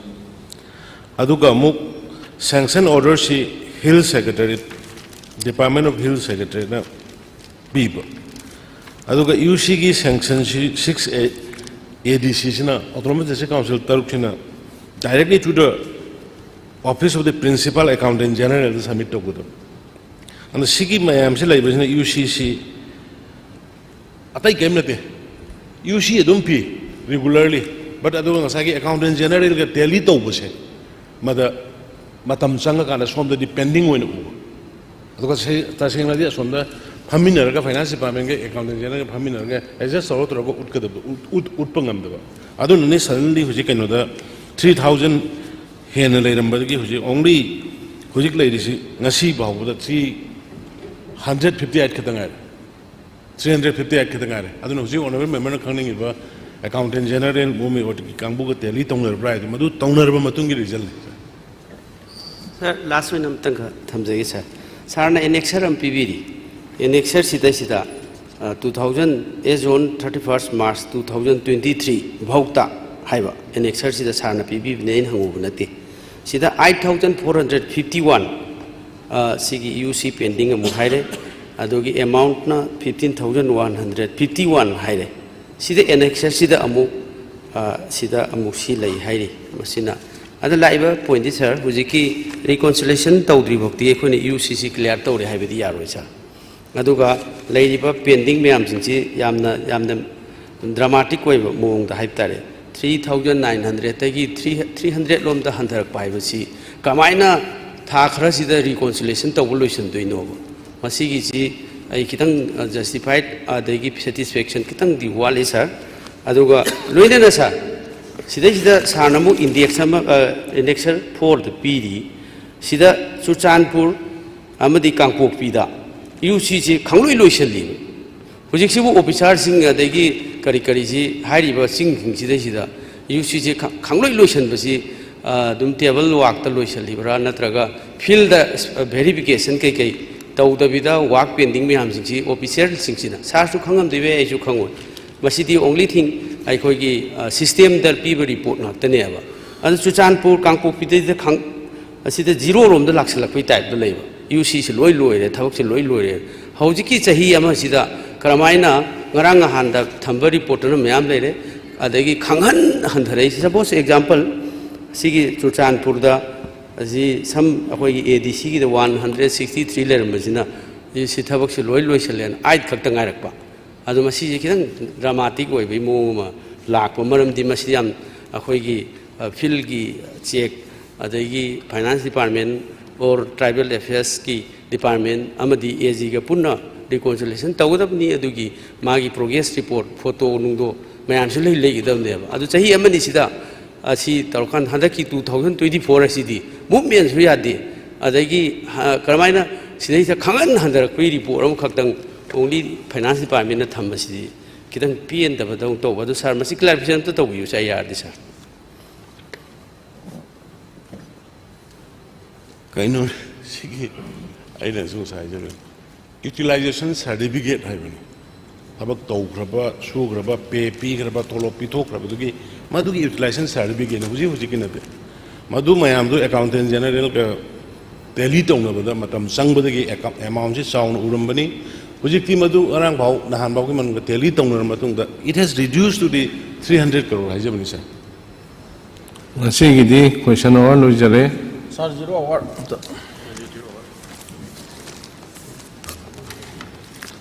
ꯁꯥꯔ ꯑꯩ ꯖꯤꯔꯣ ꯑꯋꯥꯔꯒꯤ ꯈꯨꯗꯣꯡꯆꯥꯕ ꯑꯝꯇ ꯂꯧꯖꯒꯦ ꯁꯥꯔ ꯉꯁꯤꯁꯤ ꯈꯕꯔꯗ ꯍꯥꯏꯕ ꯇꯥꯏ ꯁꯨꯃꯥꯏꯅ ꯌꯥꯎꯕ ꯁꯥꯔ CMꯅ ꯁ꯭ꯇꯦꯠ ꯐꯣꯔꯁꯇ ꯁꯛꯈꯤꯕ ꯋꯥꯁꯛ ꯍꯤꯡꯆꯥꯕꯤꯅ ꯁꯔꯤ ꯁꯣꯟꯕ ꯇꯥꯔꯦ MR ꯑꯃꯗꯤ IRB ꯄꯥꯔꯁꯣꯅꯦꯜꯁꯤꯡꯒꯤ ꯔꯁꯟ ꯃꯅꯤꯗ ꯂꯨꯄꯥ 500 ꯍꯥꯞꯀꯅꯤ ꯍꯥꯏꯈ꯭ꯔꯕꯁꯨ ꯍꯧꯖꯤꯛ ꯐꯥꯎꯕ ꯍꯥꯞꯇ꯭ꯔꯦ ꯑꯅꯤꯁꯨꯕꯗ ꯁꯥꯔ ꯑꯦꯁꯦꯝꯕ꯭ꯂꯤꯗ CMꯅ BDFꯀꯤ ꯑꯣꯅꯔꯦꯔꯤꯌꯝ ꯍꯦꯟꯒꯠꯂꯦ ꯍꯥꯏꯈꯤꯕꯗꯣ ꯃꯌꯦꯛ ꯁꯦꯡꯅ ꯈꯪꯍꯟꯗ꯭ꯔꯕꯗꯤ ꯑꯥꯒꯁ 9ꯗꯒꯤ ꯈꯨꯠꯂꯥꯏ ꯊꯥꯗꯣꯛꯂꯒꯅꯤ BDF ꯑꯦꯁꯣꯁꯤꯌꯦꯁꯟ ꯁꯥꯔ ꯃꯁꯤ ꯇꯥꯕꯗ ꯌꯥꯝꯅ ꯅꯨꯡꯉꯥꯏꯇꯕ ꯍꯥꯏꯕ ꯇꯥꯏ ꯑꯩꯈꯣꯏꯒꯤ ꯂꯩꯔꯤꯕ ꯁ꯭ꯇꯦꯠꯀꯤ ꯐꯣꯔꯁꯀꯤ ꯁꯦꯀꯨꯔꯤꯇꯤꯁꯤꯡꯁꯤꯅ ꯁꯥꯔ ꯊꯣꯛꯏꯕ ꯏꯔꯥꯡꯁꯤꯗ ꯊꯦꯡꯅꯔꯤꯕ ꯈꯣꯠꯂꯤꯕ ꯑꯩꯅ ꯑꯃꯨꯛ ꯍꯟꯅ ꯍꯥꯏꯗ꯭ꯔꯁꯨ ꯃꯌꯥꯝꯅ ꯈꯪꯉꯦ ꯑꯗꯣ ꯑꯣꯅꯔꯦꯕꯜ ꯆꯤꯐ ꯃꯤꯅꯤꯁꯇꯔꯅ ꯁꯥꯔ ꯃꯁꯤꯗ ꯑꯩ ꯃꯇꯦꯛ ꯑꯃꯇꯪ ꯂꯣꯏꯅ ꯄꯥꯖꯔꯣꯏ ꯁꯤꯗ ꯍꯥꯏꯕꯁꯤ ꯁꯥꯔ ꯑꯍꯥꯟꯕ MRꯒꯤ ꯕꯇꯥꯂꯤꯌꯟ ꯍꯦꯗꯀ꯭ꯋꯥꯔꯇꯔꯒꯤ ꯄꯦꯔꯦꯗ ꯒ꯭ꯔꯥꯎꯟꯗ ꯄꯥꯡꯊꯣꯛꯈꯤꯕ ꯊꯧꯔꯝ ꯑꯃꯗ ꯂꯥꯎꯊꯣꯛꯈ꯭ꯔꯕꯁꯨ ꯁ꯭ꯇꯦꯠ ꯐꯣꯔꯁꯀꯤ ꯔꯁꯟ ꯃꯅꯤꯒꯤ ꯐꯪꯐꯝ ꯊꯣꯛꯂꯤꯕ ꯌꯨꯅꯤꯠ ꯈꯨꯗꯤꯡꯃꯛꯀꯤ ꯄꯥꯔꯁꯣꯅꯦꯜꯁꯤꯡꯗ ꯍꯦꯟꯒꯠꯅ ꯄꯤꯔꯒꯅꯤ ꯂꯥꯎꯊꯣꯛꯈꯤꯕ ꯂꯨꯄꯥ 500ꯒꯤ ꯁꯦꯟꯐꯝꯁꯦ ꯍꯧꯖꯤꯛ ꯐꯥꯎꯕ ꯄꯤꯕꯤꯗ꯭ꯔꯦ ꯍꯥꯏꯗꯅ ꯁꯥꯔ ꯌꯥꯝꯅ ꯁꯨꯃꯥꯏꯅ ꯇꯧꯅ ꯑꯃ ꯏꯕ ꯑꯗꯨ ꯁꯤ ꯂꯥꯎꯊꯣꯛꯇ꯭ꯔꯤꯉꯩꯒꯤ ꯃꯃꯥꯡꯗ ꯑꯩꯈꯣꯏꯒꯤ ꯁ꯭ꯇꯦꯠ ꯁꯦꯀꯨꯔꯤꯇꯤꯁꯤꯡꯁꯤꯗ ꯍꯧꯖꯤꯛ ꯂꯩꯔꯤꯕ ꯂꯥꯏꯕꯛ ꯊꯤꯕ ꯊꯧꯗꯣꯛ ꯁꯤꯒꯨꯝꯕꯁꯤꯗ ꯑꯩꯈꯣꯏꯒꯤ ꯗ꯭ꯌꯨꯇꯤ ꯇꯧꯔꯤꯕ ꯆꯠꯂꯤꯕ ꯃꯌꯥꯝꯁꯦ ꯂꯩꯔꯤꯕ ꯄꯨꯂꯤꯁ IRB MR ꯑꯣꯏꯁꯅꯨ ꯃꯣꯏꯁꯤ ꯑꯩꯈꯣꯏꯒꯤ ꯑꯦꯂꯥꯋꯦꯟꯁ ꯑꯣꯏꯅ ꯂꯨꯄꯥ 3,000 ꯄꯤꯒꯅꯤ ꯍꯥꯏꯗꯅ ꯃꯥꯡꯖꯧꯅꯅ ꯂꯥꯎꯊꯣꯛꯈꯤꯕ ꯂꯩ ꯃꯗꯨꯁꯨ ꯄꯤꯗꯦ ꯍꯥꯏꯗꯅ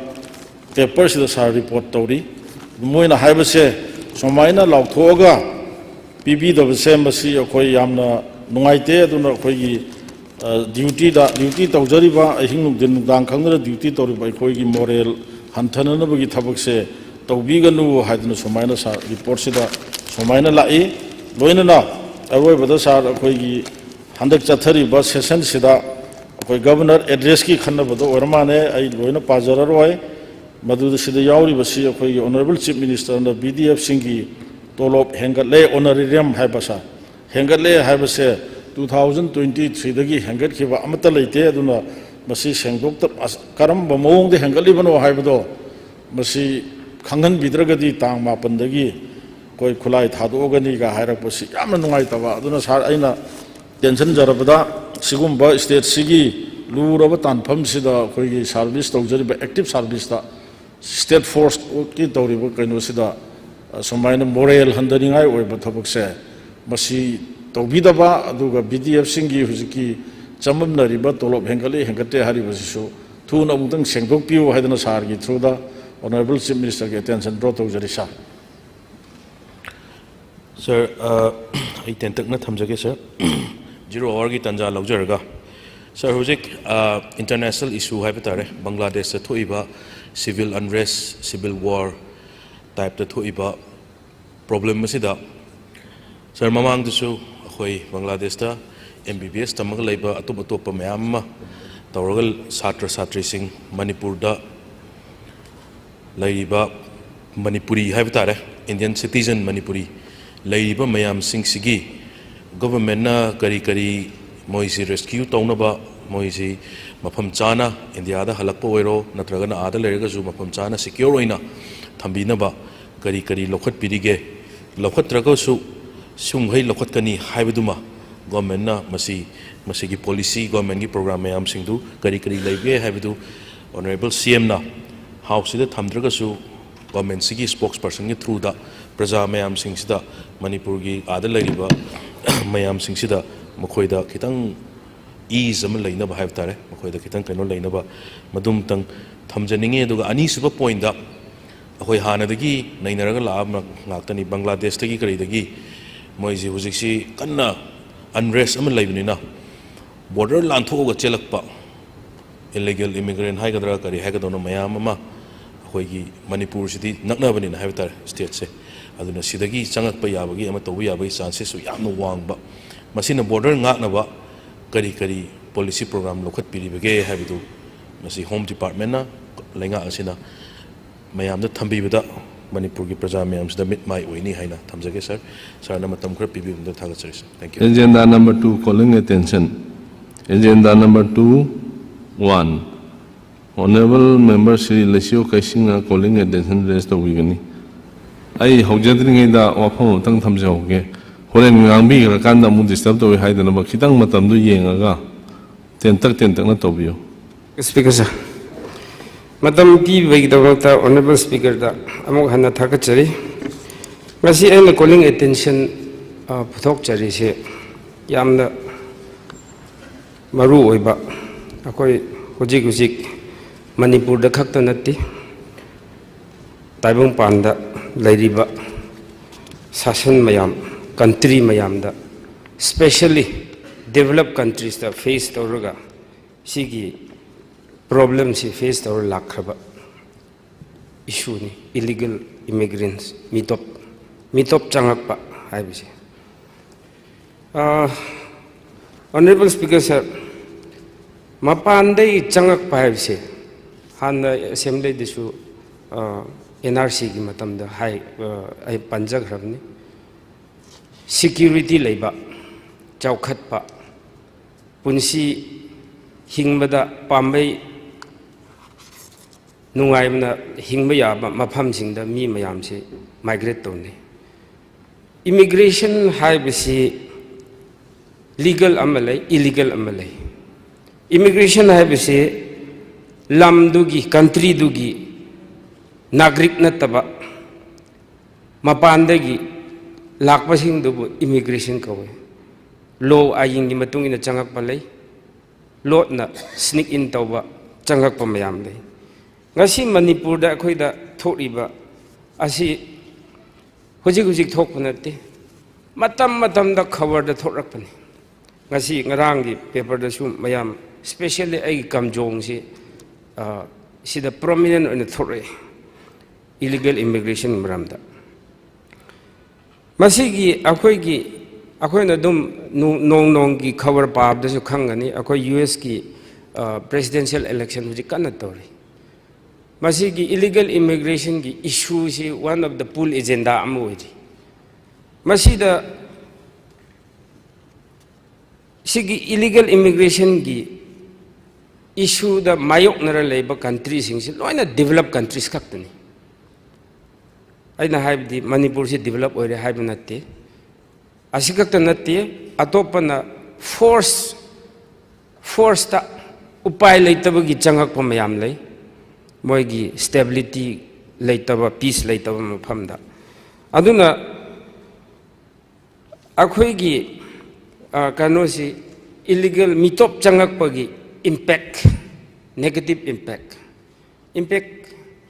immigration gi legal da changakpagi impact tongan balai illegal changakpagi impact si world view da amta aina haijaning badi si number 1 da national security the threat leba mase criminal activities hengat leba aduga organized crime masi hengat pani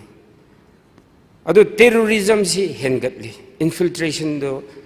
mi mayam duga pull up tor terrorist mayam changa e aduga akoi gi kano state ki manungda changak naba hotna bada akoi law ayamba thugaire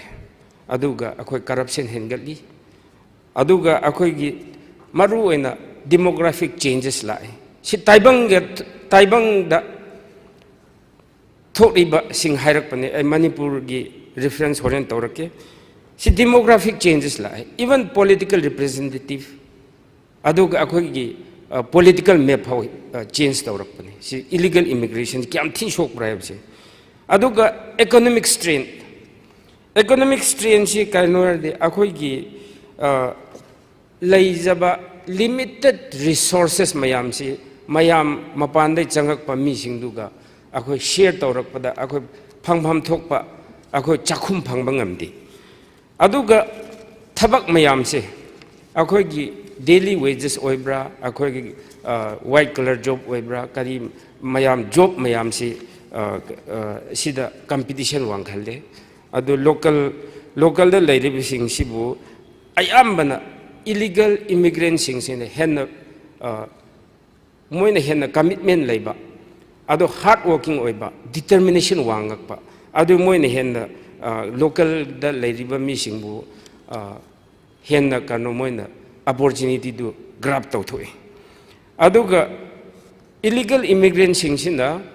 they are ready to work with the minimum lesser wages than the local people moidi ego lejade laaga moina khongda na bhot na ba khongchet khong ma khong chet na bhot na bada any form of sinpham kari oibra kari mayam do le tawba ngam aduna moina henna prosper tawba aduga akhoi gi essential commodity mayam scarcity hengat hale aduga akhoi gi lairiba resources drain tawthok pasu moina amuka moigi leifam country do da amuka moigi parent country da amuka wealth si thadokpa adugma lei aduga social service da mayam si shokpani like government of India na scheme mayam puthokpa mayam like MNREGS oibra the nafsa gi jing oibra health card oibra kadi oibra mayam social welfare scheme mayam si loina yenthok na reba aduna phangadawa legitimate right leiriba population singsi phangdeba aduna Europe tasu US tasu developed countries sing da hojik sim sigi problems yam face tor lei right akhoi gi healthcare food items mayam essential commodity mayam da masigi issue si lei hojik ki world scenario da hojik kan karamai leibra haridi asisina United Nations gi world population gi kano report ni 2024 gi report ni United States ta hojik illegal immigration roughly they have estimated to 52 millions machina moigi total population de 15% oyeba aduga Germany sina 16 million oye moigi de 18.8% ni Saudi Arabia se 39% population degi refugee lairi se Russia na 11 millions aduga UK da 9 millions adu India da na akhoi gi da lairi se India दी 10 million लेब असीसु rough नि असी data से चुंगनी हाइबसु India की हुजिकमक्ति अखोय इलीगल इमिग्रेशन डिटेक्शन असी फजन सु तौद्री इंडिया की 10 million से सब्जेक्ट टू करेक्शन लालंबा याय ऐना खनबदा अदुना सिगुम्बा चाइना गुम्बा साउथ कोरिया गुम्बा नॉर्थ कोरिया गुम्बा से they have a strict vigilance over this infiltration illegal immigration aduna China shuk chauraba once upon a time world the highest population there is China ni just India overtake tau hakum da tau ni madu da moi the illegal immigration just 1 lakh how effective they manage the illegal immigration aduga South Korea dana 2.1 lakhs khaktani sida aina haining misisa kanoni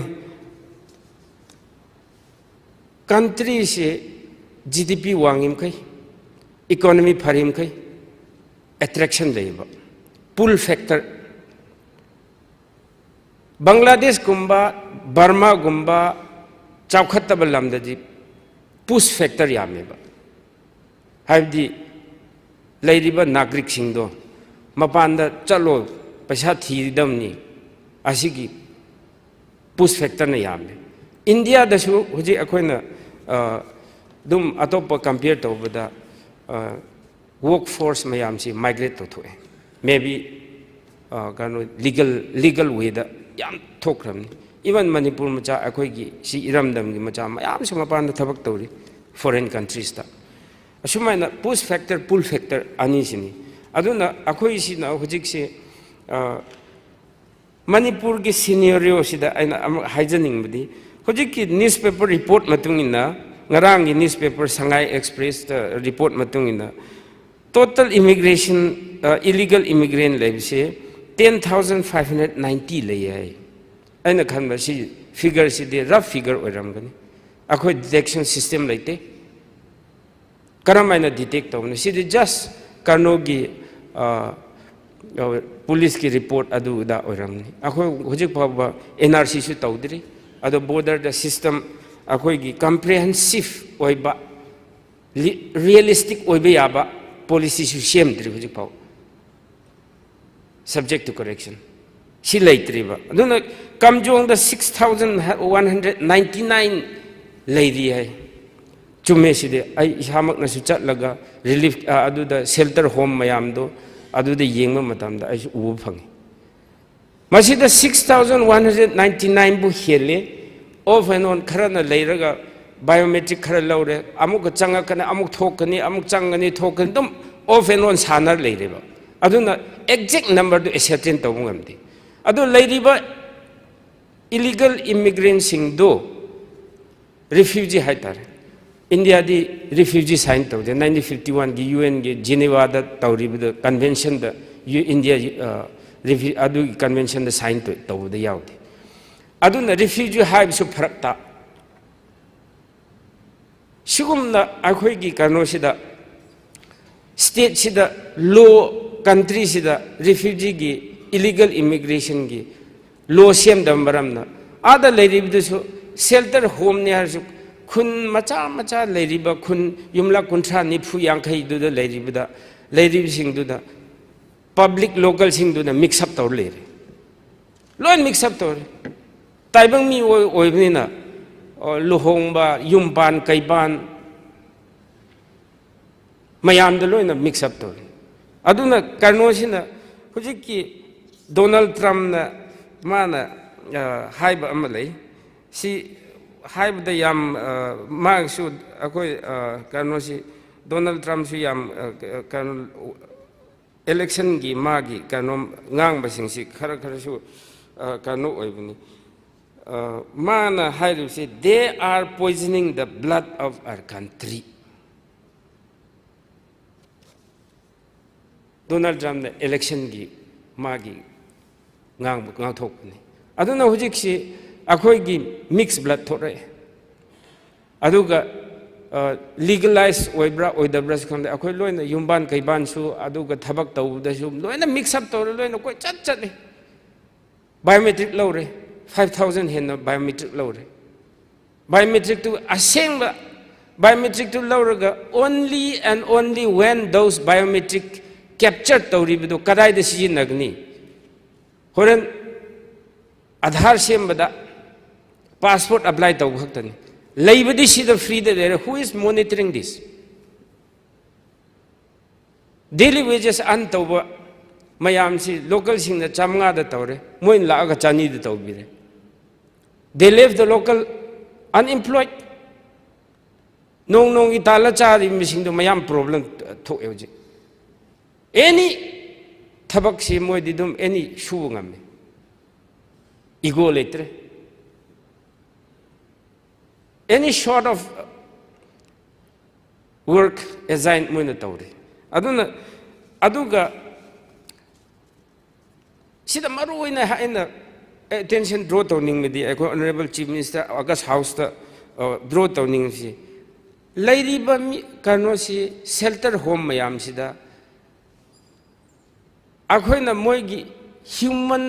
human rights human me ama oina sa san sunati moi the proper basic amenities thing to provide to ba yanaba makhoi gidamta kari means puthokraga thambisira haibisi khanhaningi hojikti yum macha macha I na kupaga or kano wadana wana saraga mayam le inhuman subhuman ki type le thamaga na bhajan thamsi thamoya de namfuda border de push back to tab lairiba condition yengma ngamde mi oiba oibini na aduna lairiba shelter home de lerib singdo adu singdo phajana thamba habsi akhoigi responsibility oibra haina simasu khang haining mani aduga Tenopal 2409 lay hai aduga Churchandpur da Chandel da 1895 Churachandpur da 150 Imphal West da Taramathoi Kakching da Taruk Ukhrul da Ahum Kangpokpi da Ani Imphal East da Ama Thaubal da Ama Bishnupur da Ama aina khanbadi masig data sidi haiman mathokada sidi lan gani si chumoi maramdi same stock of people same race same language ngang raga chatpa matamda you can never detect until and unless the public the people who reside in that area is seriously concerned about this menace of illegal immigration. Adu khang ji bhawa ako detect taw ngam. Adu sin masig data sil lalang mani. Ai gi kamjong da 6199 lerga how come real battlefield gi manakta leriba Tengnopal da Chandel da Churachandpur da sikhak oiramgani habsidi ai thajabu kharwatli aduga hojiki data mayam se who is monitoring district administration monitor tawrab tarde akoi kamjong da lerib sing sidi anambana biometric lawre adu kamjong da lerib sing duna shift tawraga Chandel da la adi Chandel gi administration duna biometric hanad biometric pai dabra habse karmain khangni until and unless biometric anova capture tawba matamda MHA duga ani du compare tawba matamda thorakani ba nahan kamjong dagi nearly 2000 shift tawre kadai chakre si Chandel da su report thokte Tengnopal gi thokte Churchandpur da se reflect tawde adubu across the border land dum tawle aduna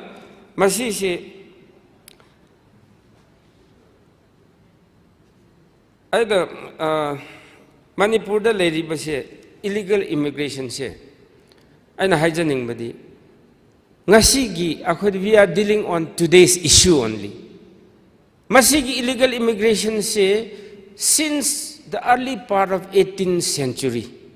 as they thorok pane where are the datas adugi primitive I mean remedial measure karai lo khrage khoi hoji phau lo de aduna hoji ki honorable speaker sir ten na bahot na jabne kano se minute rang adi sure ko sir ten san na ba taw jage honorable speaker si yamna important oi bine si akhoi state ki issue kan world ki taibang ki india ki issue ni se aduna aina haijaning me se honorable speaker sir kano ni akhoi ki masigi national issue oi bine na asigi resolve karamain taw se ardi national commitment darkar oiba each and every individual se commit oitaba commitment pi taba just lip service na kanoda meeting da assembly da ngang basina natte asigi action oriented ta law semba da tawu darkar oiba aduna comprehensive realistic oiba immigration law do illegal immigration law ama semse NRC habisidi changa khraba singdu bo detect tawna bai wani ba adu changdana badi kari law sem Indian Foreigners Act madu da duna it is not sufficient to deal with this deal tawngam de aduna sigumba illegal immigration je akhoi gi glue get up the quick fix the phat napaya pot na tisidi it takes time it takes resources it takes commitment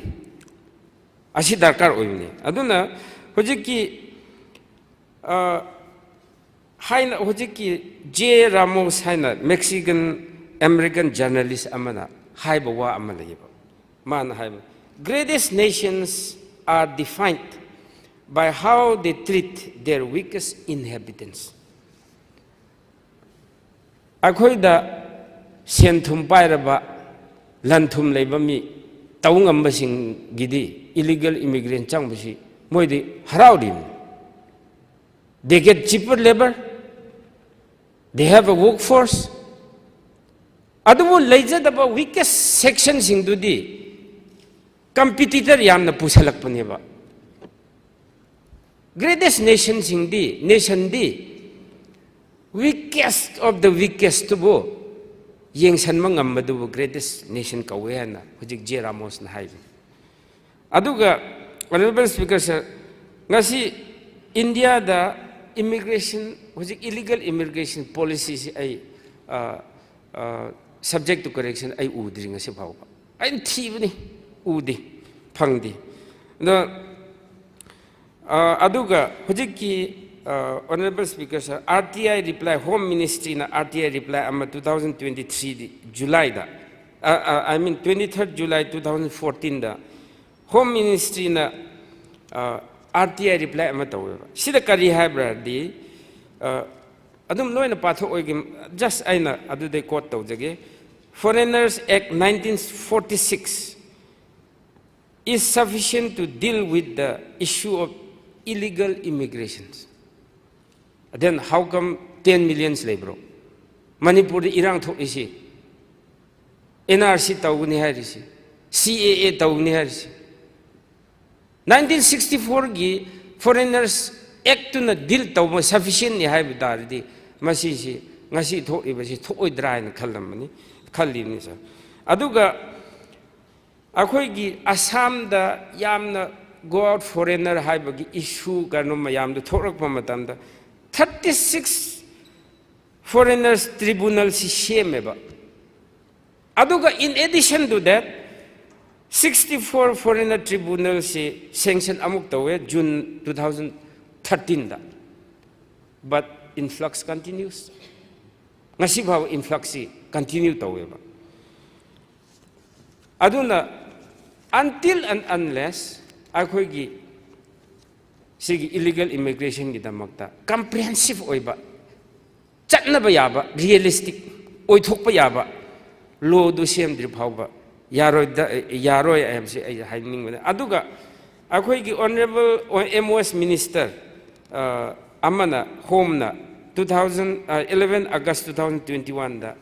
राज्य सभा दा reply तौबा अम लेबा question हंगपदा मसिना करी हाबरगा India ना illegal immigration से मसी थिंगनबदा has adopted a multi-pronged approach to ensure effective surveillance, domination of land borders, and check infiltration of illegal immigrants. Aduga number 2 da providing physical infrastructures like roads, like border area da mai ngan hanba karno mobile data piba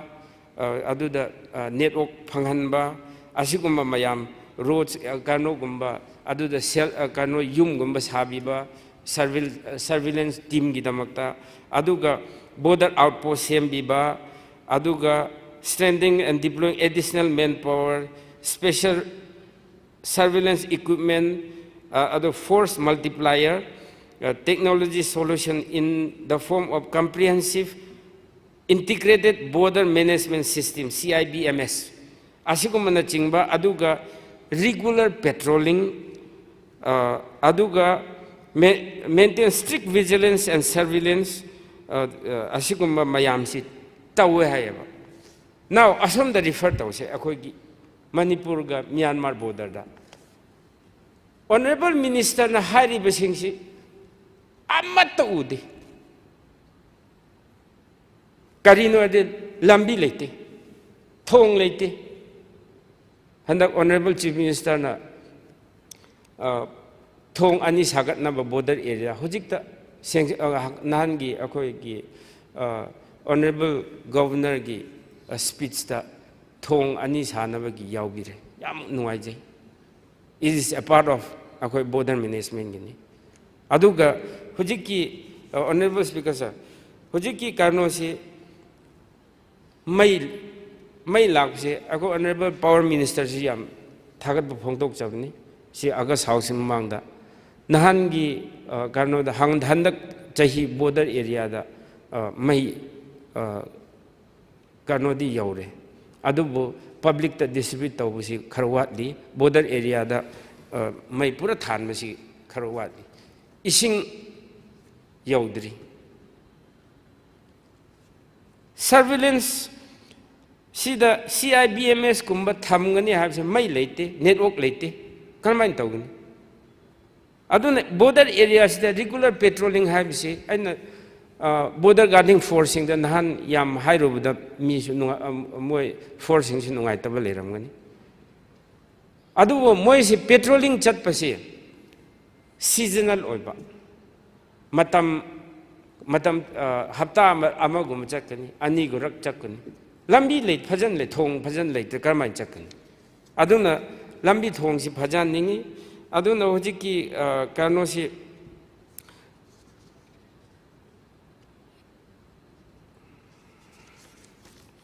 hojiki akhoi se tension lakpada sir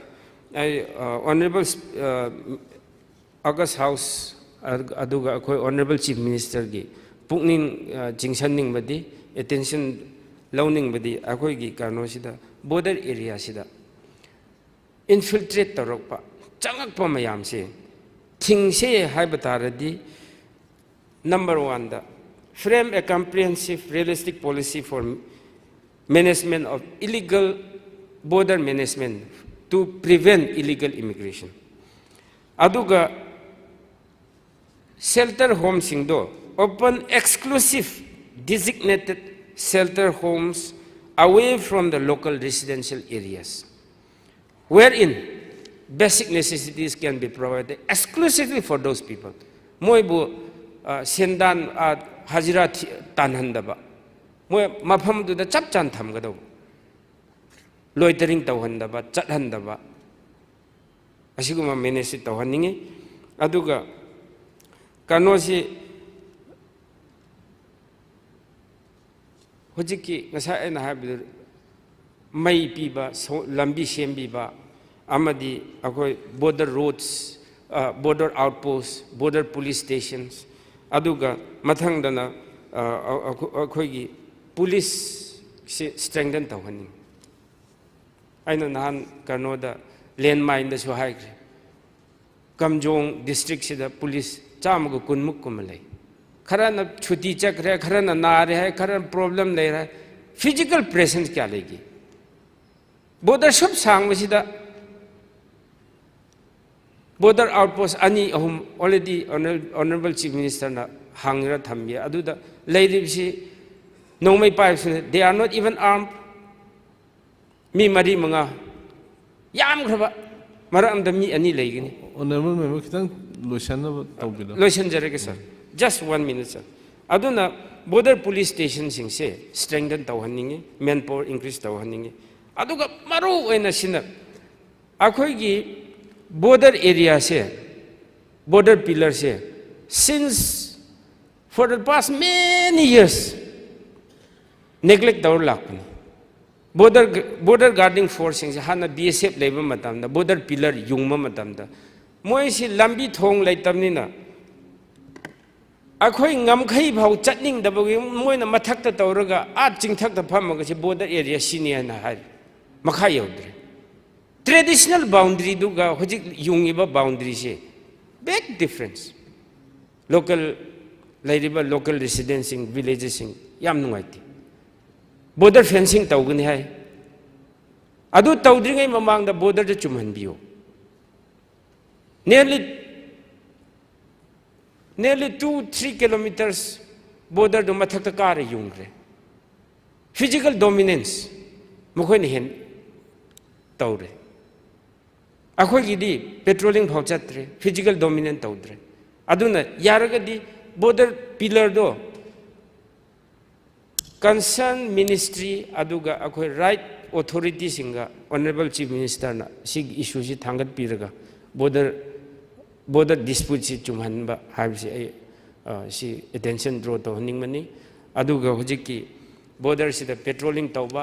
infrastructure hengat anba aduga sigi thokliba illegal immigration hairagana akhoi gi some section of the society na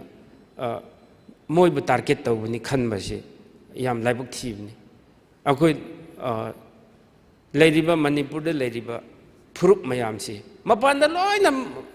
मानब फुरुप लेब खतन मैते ओरसु नागा ओरसु Muslim ओरसु कुकी ओरसु मयाम लेबनी illegal immigration applies to everyone लेरिबा होजिक अखोइना रिकॉग्नाइज तौरिबा स्टेट ता लेरिबा कुकी ओरसु नागा ओरसु मैते ओरसु मुस्लिम ओरसु लेरिबा सिंग से अखोइगी सिदि legal or local single. Tumang the Lakador by missing Dugi Damakta, a could low say, same say, have she, my August house, she issues calling attention low Germany. Thank you very much, Speaker, sir. Honorable Chief Minister, statement, she, Bibi, Vasia, Matang, Amasuleva, Ado, Lora Punata, or oh, Yare. Honorable Speaker, sir, Honorable Member, Laisho, Pungyar Sigi, Honorable Member Pukulaiba, calling attention. She was stage the way, but people see the Yamna alarming, but I'm not. Then that's happening along, sir. Sir, border. Myanmar ga tainaba border dagi illegal immigrants singi saipu phangbase honorable member khakta oiba male ahan base saipu phangdaba chaina khangdaba sing hujiksu khoi government sida sauri sa illegal immigrants bu lakpra ne laibra ne haijan bo ramni da manipur ki praja thajadri illegal immigrants sanga agai khoi da demographic imbalance ma por e haibasi manipur ki praja sam da humbu humdra thazaraga samna nifu gi sang thazadri honorable member lebiri ba mayam shu yaning dri ba male loina suna 100% adu nai sarsi matang se house committee ma house ki oba committee ma phajana sema kanda masi tasengna changak pura changak tabra tasengna hana kamai le mi hujikna kamai le se ai masi ong tang ai tawning na thari akhoi mayam unity leitraba koi oiroi sigi posi sumai oiroi ngarang Britain do biranguni Britain hanagi Britain na kidreuji France hanagi France na kidreuji ubiramani mayam loi tabiramani ado ekhoi de apukpani do ekhoi lejeriba indigenous population ado all settlers hardly la kuntra manga khatani do akhoi lejeri se sidai da laiba mapan gi force mayam je ekhoi na timely bhap punna taminaraga latragana yare hangmi la amjena loragadi ai phashi do biro yare but laiba seng base khoi me amtang khangmina bam sangin akhoi masen gi marakta bhata na da ba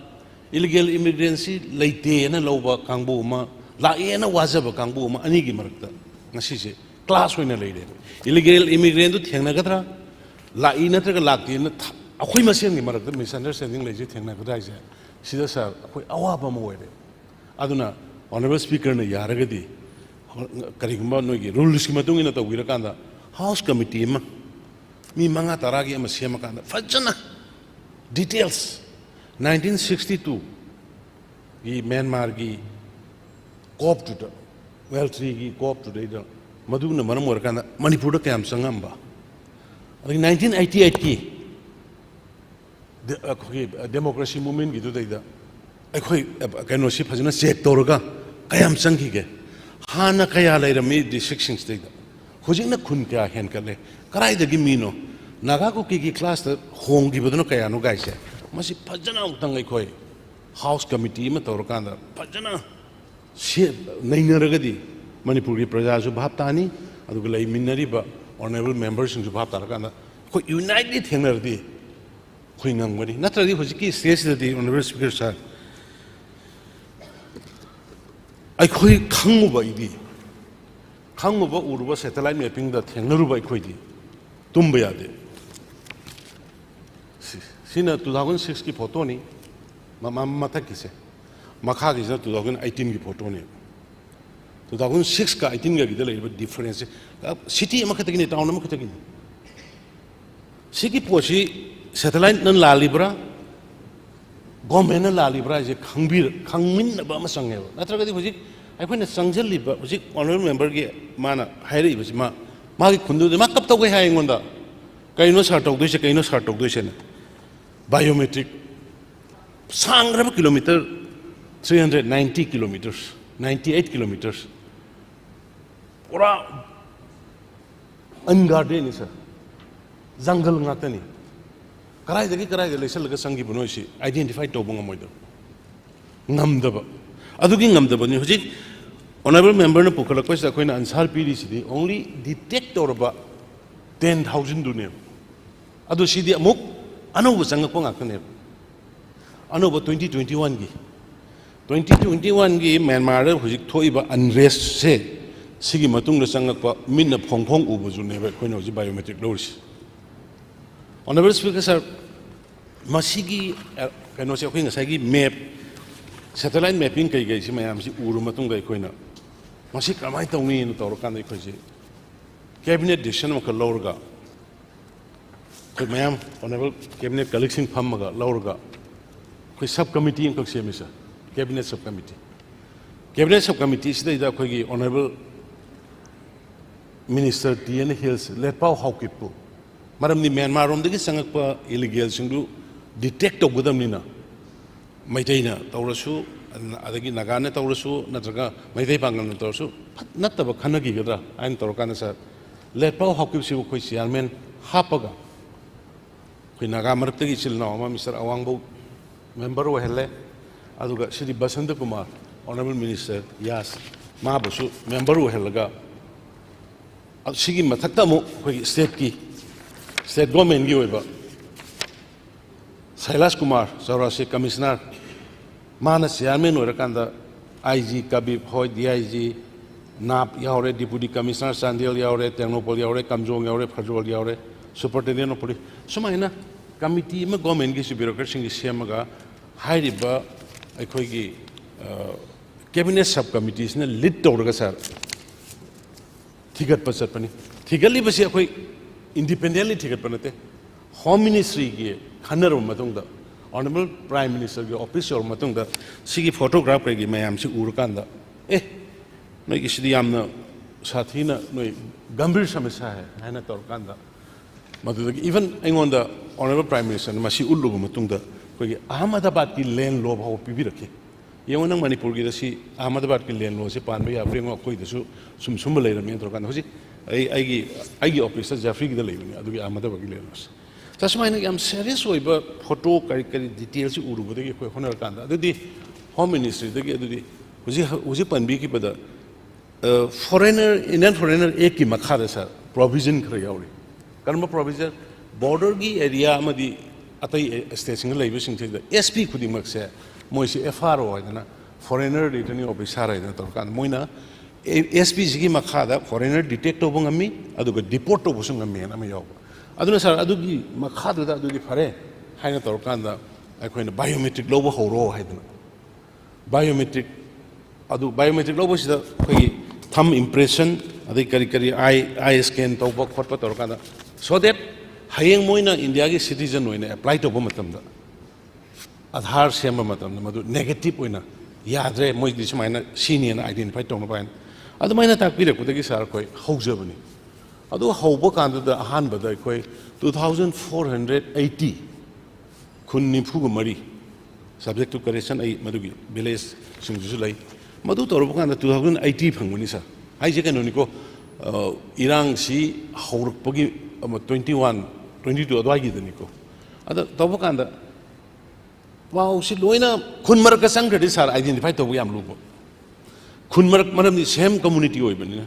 khun mar ka sang gi bada identify to yam lu aduna 2400 id si phang badagi adudi honorable member ne honorable member ani moi hala kanda sr sma da una koi detect to se khara gai ding me 2400 id de koi sumaina biometric log no khodna to bunga me adu atai de koi na chalu bakanda khun tar ga leramne khun je koi gi ma khong sumai tor kanda mathak tor kanda to bise khun tar ga leramne video por isa video je por kanda khun tar ga leramne na haibe de ge mu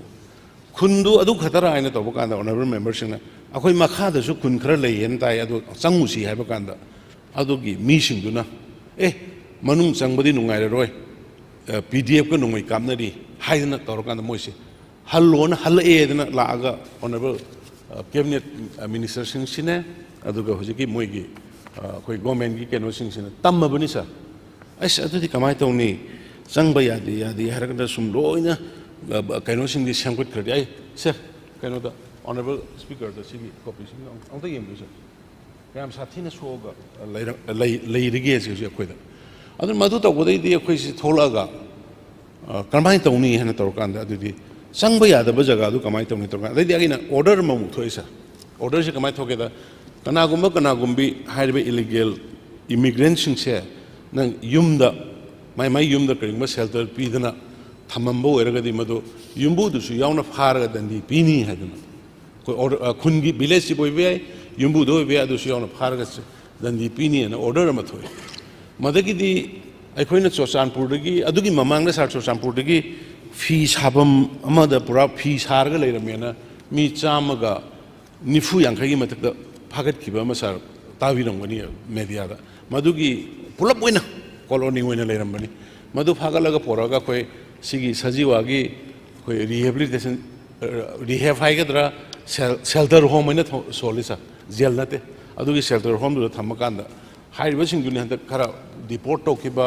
अदगी आदगी चंगपोसिंग deport तौखिबा तौरिदो अदुना सा अदमाय तौरकांदा तौबदगी ngasiगी situation सी ओइरकपनि हाइदना आइगी motor fill तौवे अदुना होजि honourable member न पुखलि बसे कमजोंगी सिजु समन खादमनिना लोइना संगागा सिदा लैबा अदुबु मसिमदि अखोइना खुदक्ता honorable MLA yam thawai yauna honorable member yam thawai yauna tobi mana masu chale adu ko government ki team ma ada thar kanda kem nung saman le khol le temporary kem ni kaisa ado India ki di amu yam lu bam na refugee si United Nations da refugee ki se sign dog da mina pura legally tham basu ya da ado huji akhoi na tham mi si honorable speaker sir humanitarian ground sumna asomgi irang do farga moi halan ginaba haidana akoi gi chen chak kai khara pi daga thambani do ngasagi honorable member na habi permanently moi se permanently na trok moi je leibam jabam je khara phajina semba saba ina tawbudu madugi provision do akoi da ina government gi ona so akoi da leitaba aduga akoi gi state government dagi ina government gi ya yaro kanda humanity ground da sangjabam lawri ba kango se khara ariba amount ariba expenditure na torga semaga thambani Uja ayamba saruna yung kupaga kholang yung sara lai pak sanna kano ten kumba natragana jingga kumba khallaga thambadu madugi khudong chaba leitaba aidi singi lamsu oiba aduna adagi amuk khara thindokre te ngasagi 10,000 gi 10,675 tu gi manungda mu khara 2619 gumba ma amuk थादोखरे अदगे अमुक असम इरांग लागदी अमुक संगे अदुना border से याम सांगबरिना इखोइदा Samtse future दे इखोइदा याम साथीना threat अमनि सा सिमदे इखोइ ngase house की खुतांगदा house की मफम सिदै the honourable speaker की खुतांग हाइजेनिंगी सिगी तौरई ब फिबम जे कोइ इवन मे थर्ड मे दगी थर्ड मे की मतुंग दा आदा बॉम्ब सही काप कांदा some area khar da koi satellite na ubada new villages khar develop to buwe ai satellite mapping che always khoi gi ayam matam da torkan moi survey to hol google ki kai gi torkan aduna ai khoi huji hujik se khoi na concrete goi ba house ki farming ai da ama samana na laur kan da madugi thigat laga madugi bharat sarkar gi mateng laur ga khol ga koi hana lei ki badu lei khre Hana Laigriba, Mayam Dusar, Laigre. Aduga, Anuba, Hana Laigiba, the Koi, Beziarma de Koi Lady. A Kanogi, Inland Parmiki, Kutang, like 1961 Beziar in the Lake 61 Imamango Laigiba, with a Koi permanent citizen, or all shelterer, or indigenous. High Basmana, Laigramina, Maduki Matunda, La Kushindudi, a Koi Fajana Bharat Sarkar, help Lorga, deport to Hodragadi. Aikoi machine gam je the indigenous populations am sathina aikoi future da maduna effect la kani haidna isa sumaina thamjaningi ana honorable member na ngasi ukhat pi reiba pose hoi thenge adubu thengasu sungtok tok dabadagi di thengmana phai aduna ma hairiba mayam ama sida leiriba aikoina tauraiba status mayam sisu honorable member na su khangbiramgani aikoi mi khandokpagi thabakse huji su dum sathari haitare biometric logba adubu law and order sina maram orkanda khitang aikoi serious oina tawba yadaba changningum pham da changba yadaba adugi inconvenience laye adu honorable member na pukhat piriba mawong do da khoi huji district kudingi Kamzongi, Ternopolgi, Chandelgi, Chochanpurgi, DC Singi Makada, Moi Taoina, SDPO, Mayang, assigned to Holereka, DC Makada, Torkana, Taoina Madugi, Tim Siamaga Tangre, whoever Sanga Pokoloko the Madugi, biometric Lorga Moy shelter, bigger than me, Haidana. Adumina Kogi Saitegi, Amkana, Honazari, Aduna, honorable member Nasu, Akoi, Hosiki. Changa iba mayam dugi tawhuningi ba mating panghaningi ba or systematically thamningi ba potro koi kan honajari January 22 dagi mafam da yang kanna monitor dawna chokri thadana table thadana tahon busu yawi adubo ahi nungthindi loina dum sangaga leiba ngamdabanina fencing su leitabani sir madu khara changba khotpa koina kano to identify to gam da kaya ama leirangani habise ai mind da chingnaba lei ana honorable speaker sir na sigi issue se masi house da oiro house loiraga oiro koi punnong tang phamma kanda bhap taminaba aduga ngasai ai na haiba maina koi understand tawminanabani bhap taminanabani adu karambar rules ki makhada yage kamai tawge do tawbiraga ikoi future generation ki damukta or ngasi gi leiba generation sigi khalla kanda mapandagi ka hena changwa mitop singdi kanoni irrespective of community kana oigera mapandagi illegally lakwa singdi madu khangtu oga deport tongnana ba bharat sarkar gi mateng loba sungani haidin sar mai khali thank you sir ai mate krasi sentok jarga eno tokje permit tawbiragadi yamna tanja saba haibi tare koi honorable member Lisho Shimrena magi calling attention namo hujik pukhalak pese masida leader of the house na su karigumba yaragadi haiba yaragadi in the interest of the public aduga state sigi interest ta house committee ama sema haido hai government na tawbigadabani adu government bu thajadabagi wanataba government khaptana adum tawibadasu adum kasu kaide ngasai house committee kano cabinet sub committee ama semaga mitop sangakpa haibitare oi mitop si tongan refugee haibama illegal immigrant haibama adu mitop sangakpa si masi hanadi khandukpa horame aduga government of India ki knowledge yauna even honorable prime minister ki knowledge yauna masi khandokpa hormamni haibado akoi su tabda yamna nungaije aduna hujik akoina akoi site gi haib jare akoina thamjaningwadi calling attention sigi makhada rule procedure conduct of business ki makhada masai gi leader of the house na puthokpi ki ba house ki committee ama shem sab committee ama shemaga madu illegal immigrants sing howjik changai ba kamjong da kai da leiba sidi kano haiba tare masidi refugee ni haina adum lobi ra chu yare matam khargi ni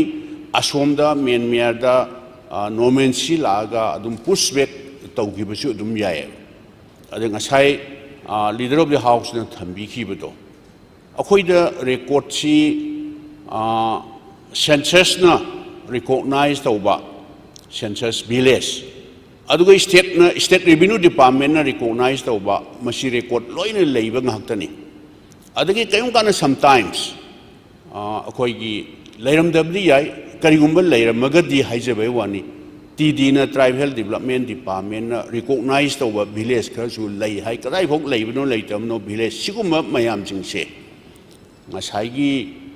cabinet subcommittee amana thidok piba haukhibado aina hansu thamjakhre madu yam nungai jare adu masi akoi house na bu yaragadi ngasai leader of the house na pukhat pi khiba akoi house ki committee ama semaga loina community mayam jingsi loina yahollaba che muslim sinau singsu adu naga sinau singsu nahan dum yaure kuki sinau singsu yaure maitai de su yaurga house ki subcommittee ama semaga masi time bound da physically on the spot akoi masi thuna angtang verify tawraga ain gi makhada moisi pushback tawba detect tawba deportation tawba ngasai gi honorable prime minister even honorable prime minister gi knowledge yauna masi akoina haubi gi bani en ngasai haibado madu yam nungai jare adu masidai da government of India gi moigi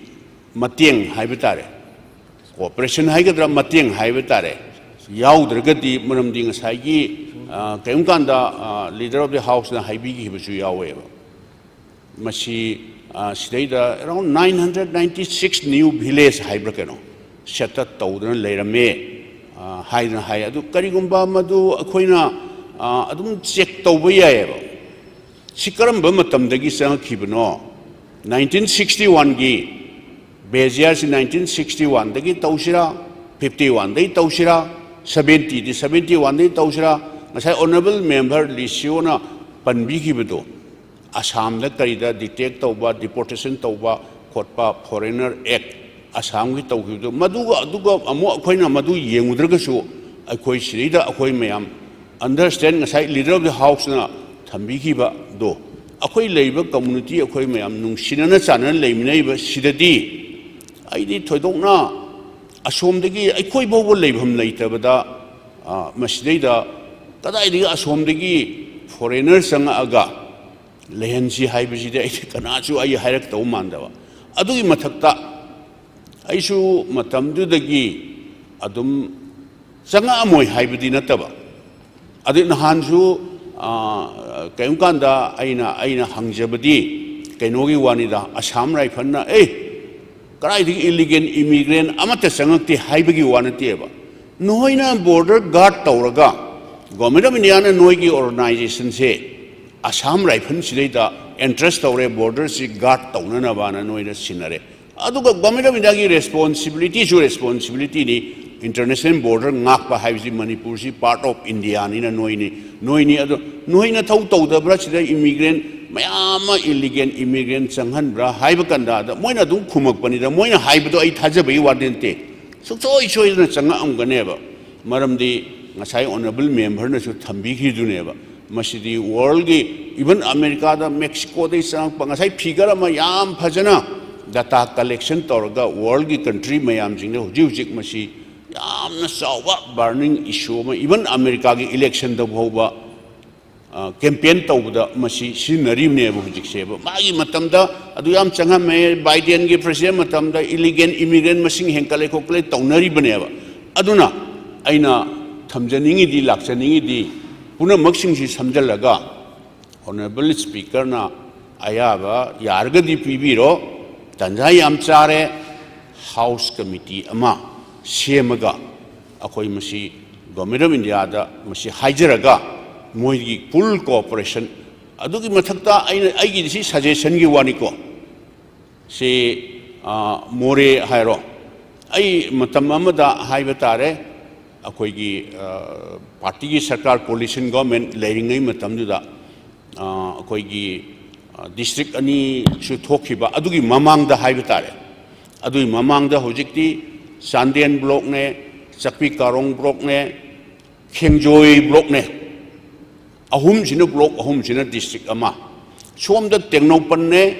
More ne Machi ne sigi block ahum jina district ama seme sigi Khengjoi block semakpa mayam it is purely public ki convenient gi ne ba Khengjoi block tagi block ama kitang chalaga kilometer mukum chalaga Khangbaron block ama Khangbaron block sigi singthak ta takhalaga yengma kanda New Somtan Molsam madudagi dung ure kabo village dung ure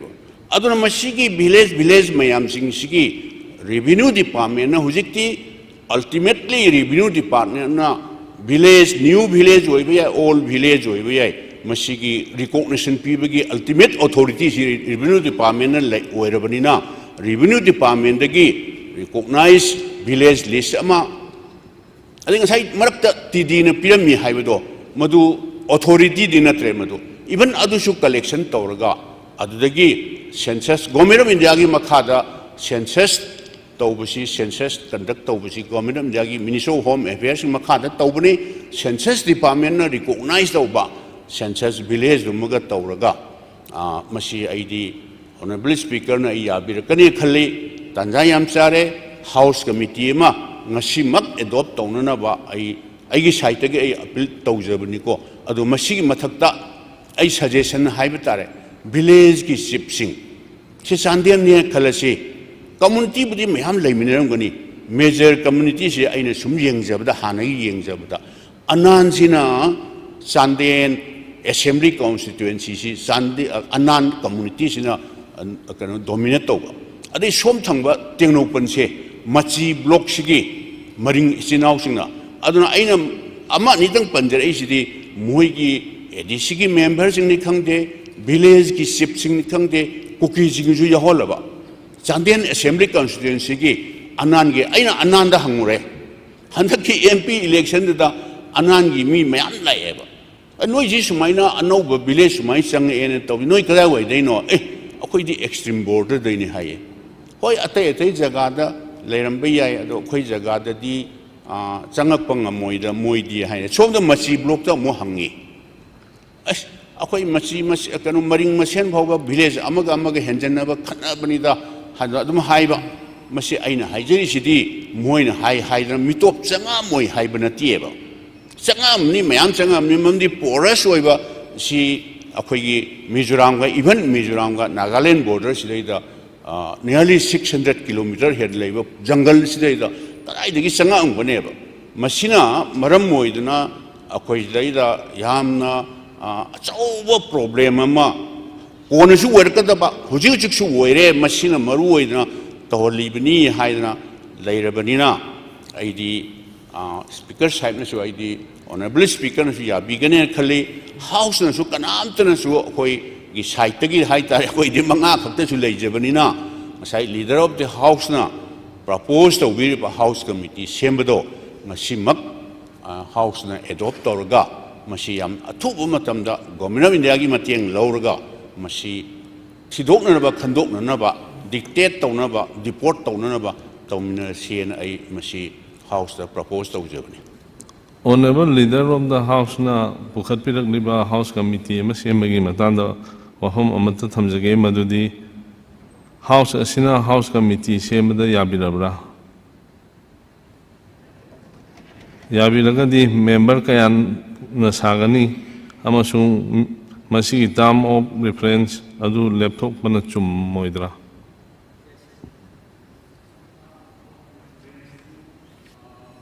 Speaker sir ताकि realm Sumi member की composition से क्या करन तौसी की HYBE से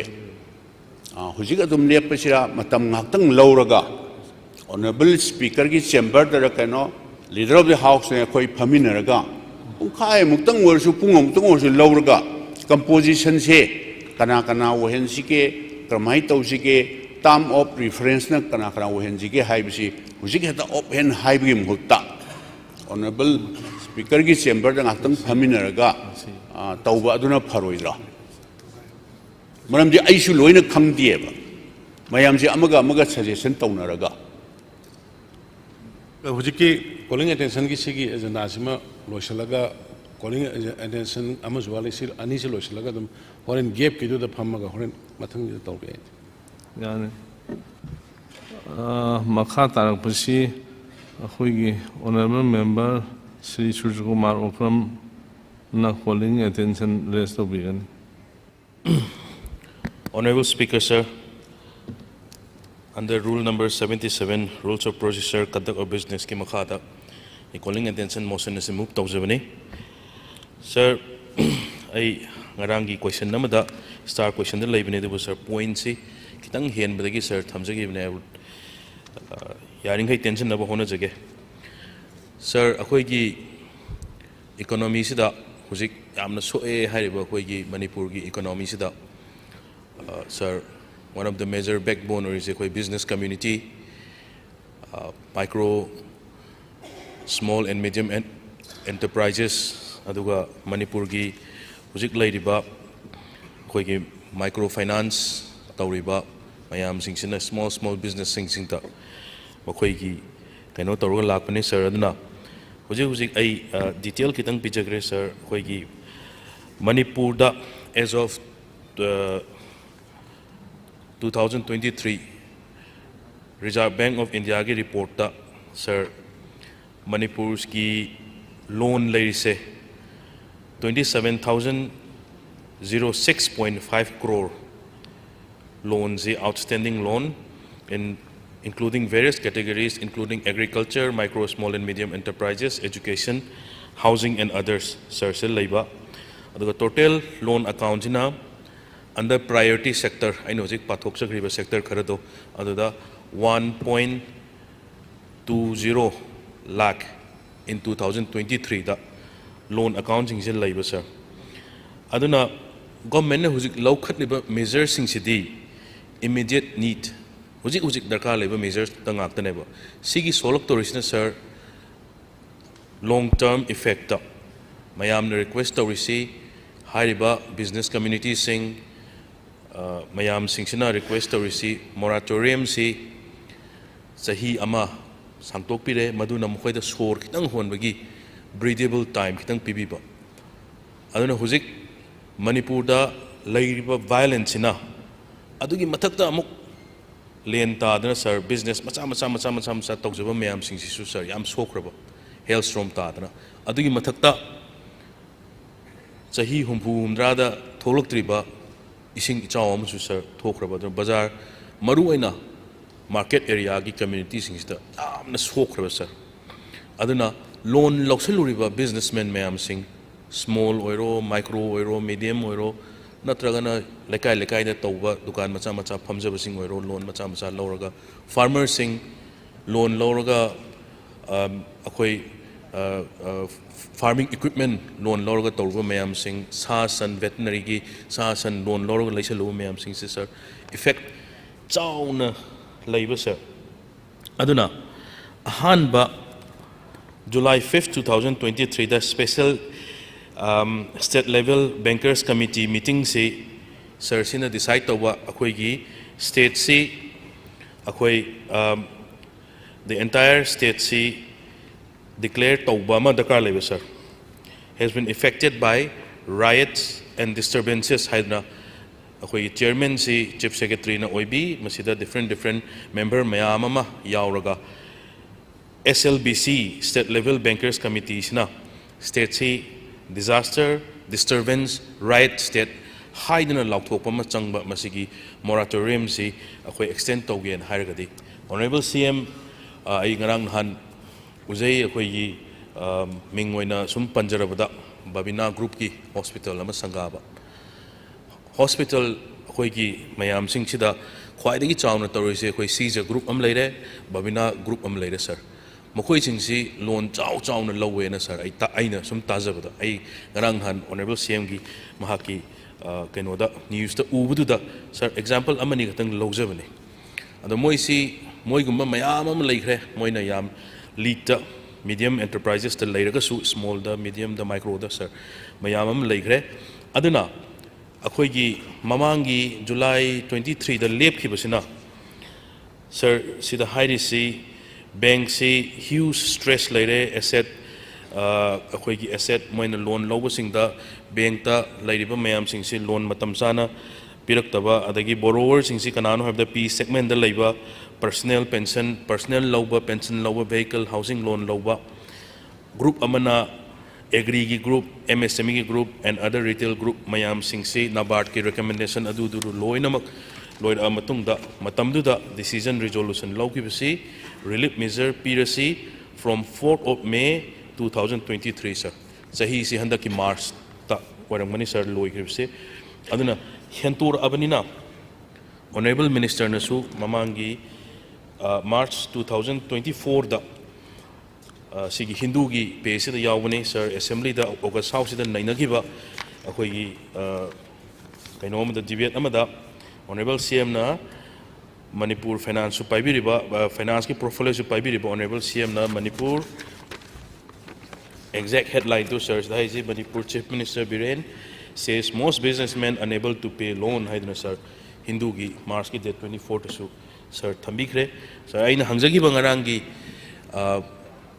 star gi question to su start question to su moratorium sangtok paki si laibibra hangbada yes haina sir maina thambirei sir aduna akhoi microfinance association Manipur nasu akhoi Reserve Bank of India da thajan giba report ams leire masida moi gi problems na karino haiba matamda around 500 borrowers lay haiba microfinance institute singsida Manipur da aduna hairiba moi gi borrowers singsidi moi de puba mokhai de puriba mioi singsidi small business owner daily wages earners sing mayam sing anambu oiba moi property damage togre moi dukan macha oiro ama oiro property damage togre adagi loan recovery sida almost 20% moi de sinkalaktre hairiba mokoi gi microfinance institute sing sina amuk Northeast Finance Development Corporation dagi amuk loan low ba sir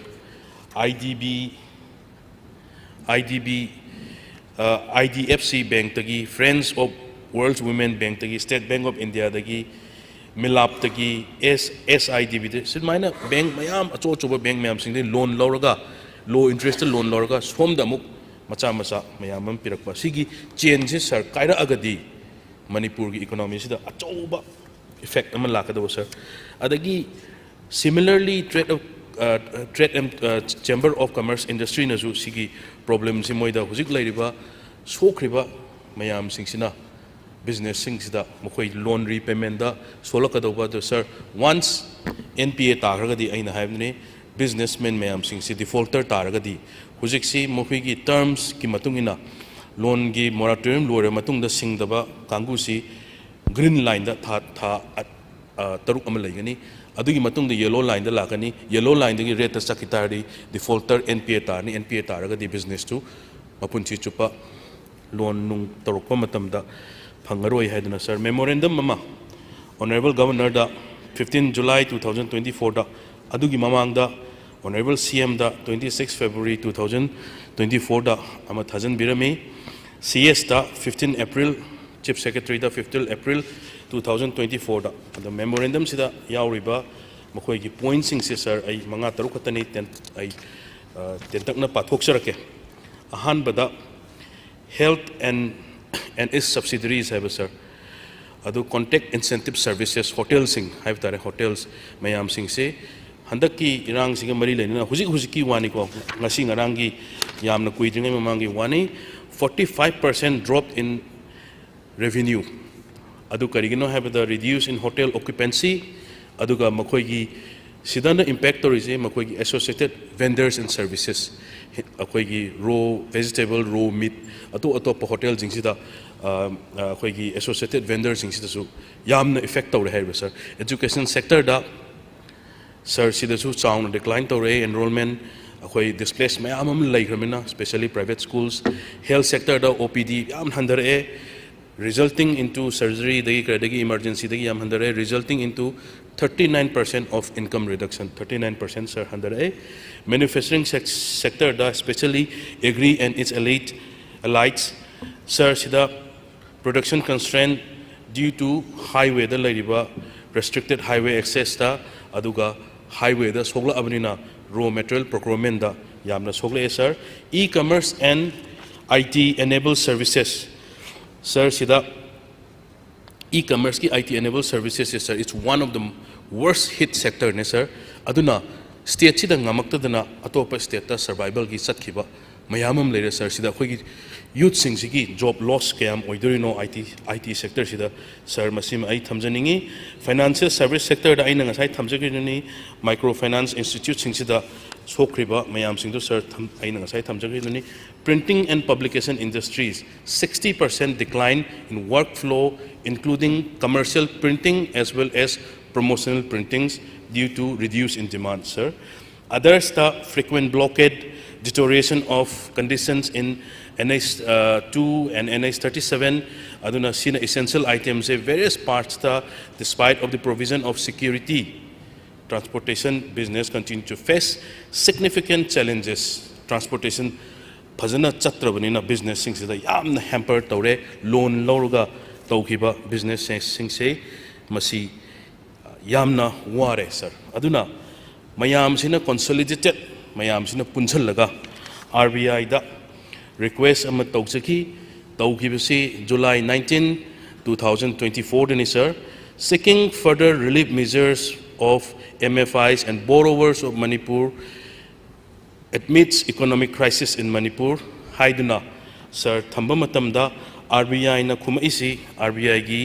master's direction na sir sidamalai master's direction siki makhada akhoi sir when the SLBC State Level Bankers Committee / DCC in the view of that period shall not be sufficient for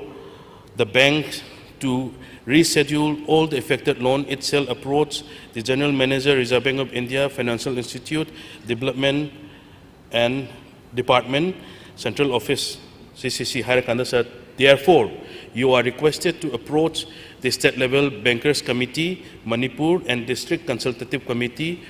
for your district for necessary consideration at the end. RBI na harisina noigi state level bankers committee dagi recommendation da tahon birau akoi gi businessmen sing si ware makoi gi loan moratorium si sangtu on biu at least a year. Haiduna sir adumaina sir thamai aduna hairiba sigi makhada honorable CM na hanasu yamna maru oina lobi kibani honorable CM na masi tuna chief minister da instruction pibiraga defaulter ताद्रिंगाई सिदा ताबसु फनामदि यौरमनि ताब यौरमबसु यारे मयाम से defaulter तारगा अखोई की मणिपुर की economy Manipur की business community से chain effect की मवोंगदा कायरक्त्रिंगाई सिदा ऑनरेबल सीएम ना मसी मुक्तंग मयाम सिंगसिगी अवाब मयाम बिजनेसमैन मयाम सिंगसिगी अवाब मयाम सिंगसे कंसीडर तौरगा लोन मोराटोरियम से सर सांगतोक हनबा गवर्नमेंट की करी पॉलिसी प्रोग्राम लेबिबगे हाइबदुमतंग सर थमजगे अरोइबदा अखोई मयामगी कइनोसी आई पॉइंट मंगा तंग खतंग पाथोरके अखोइना फॉलोइंग मेजर्स से पाइखल हनिंगी मदुदी extension of loan moratorium by 1 year अदगी provision for interest subvention aduga exemption of GST and income tax, providing financial compensation to flood affected entrepreneurs, aduga mga subuda implementation of economic package to rejuvenate the state in the economy haidna sar city mayam gi demand ni adubu ayabadi government na yengbiraga aduga maru aina loan moratorium sangtok pasida bank ta karimta mangjagadom nati moide hena tongimni hena sangna interest thi dorim sir honorable CM na masi sangtokpigani sangtokpiroi habadu honorable CM na majung tang thambina ba haiduna ai thangachari honorable speaker bu matam khra pibidum ta thagachari sir. Thank you. Honorable Chief Minister in charge of finance na statement thambigani. Honorable Speaker sir, calling attention to honorable member Shushan Jagi. Maruna concern sing sagi kuri. CS the business industries samsa tokjari ba mayam sigi thokna riba irang china awaba nangna riba mayam sigi matang da ukat pirapuni. Sir, honorable member na su haibi gira do koi masi government su serious wena logdana maram yujim nahan 3rd May degi thoi ba yamna thon inde ba thogdu sina mar morkanda sound state ke economy da amadi any field da dum state sida effect ore maram di war like situation ni koi manipur da lady se mamang ahor bakhara du de hoyi ko di khara kitang safare sir sigi se koi yamna honorable member na emphasize speak about microfinance ki institutions sing मुझे around 50,000 borrower गुमले तो higher busing सिगी या मरुए ना खालगा मदी industry में सामसा तौजरी बा loan लौर का तौरी बा industry खरा चाव बा मीडियम की तौरी बा कांबू सिगी खालगा ना कोई लास्ट ईयर कोई सही है मा लोन रीपेमेंट के सर सांगतोहन बनी सांगतोहल कांदा हाय बा सिचुएशन होगा तो आरबीआई ने सु हायरे नाखोई गिसिना प्रेसिडेंट में दी वैरनी अखोई ngasi बावुदा नेशनल कैलामिटी गुम्बा करीगुम्बा थोप कांदा से थामनी गी पीबा बावदी तवी अदुगा सुमाइना सही गी एक्सटेंशन कनो पीबा सिदी रिलीफ पीबा सिदी मोय अंक तौदे हायना अदुबु आई थैंक्स आरबीआई गी ऑफिशियल सिंग अदुगा फाइनेंस मिनिस्टर थागले अखोई मणिपुर की तंगाई फदबा कहोनी सही पीबी रफीबनी अखोई implementation of the relief measures will be 4th May 23rd into 3rd May 2024 भाव पीबी रखीबनी अदो अखोई मसी से अमुक another सही मतंगा सांगतोहनबियो है सर मयाम की ओइरिबा सिचुएशन दुला कोई डिमांड तवे डिमांड तब कांदा आरबीआई ना यारक्तब आरबीआई ने यारक्ते मरम नय मदो स्टेट लेवल की बैंकर्स की लेवल द नय की नॉर्मल दुदा अदुम तौरो अदुगा आरबीआई की ओइनदी सही में पीखिब इसे आई ngसाइदो से प्रेसिडेंट ने हाना मुक्त सुमाइना सही में एनी स्टेट आरबीआई ना दुमाई तरोगा सही में पीखिब लेते आर्ली थानी हम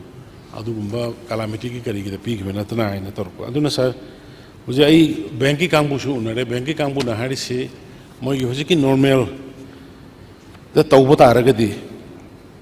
कनो तौगदब अखोगी एनपीए ताब खोट मयाम से दुम यौरकदब अदुना मधुगी प्रॉब्लम अमा लेबा अदुना होजे ऑनरेबल मेंबर ना पुपक की पीगिबा आई कनो द आरबीआई ना मधुगी रिफ्यूजल सीएसी हेक लाकपदगी आई ऑनरेबल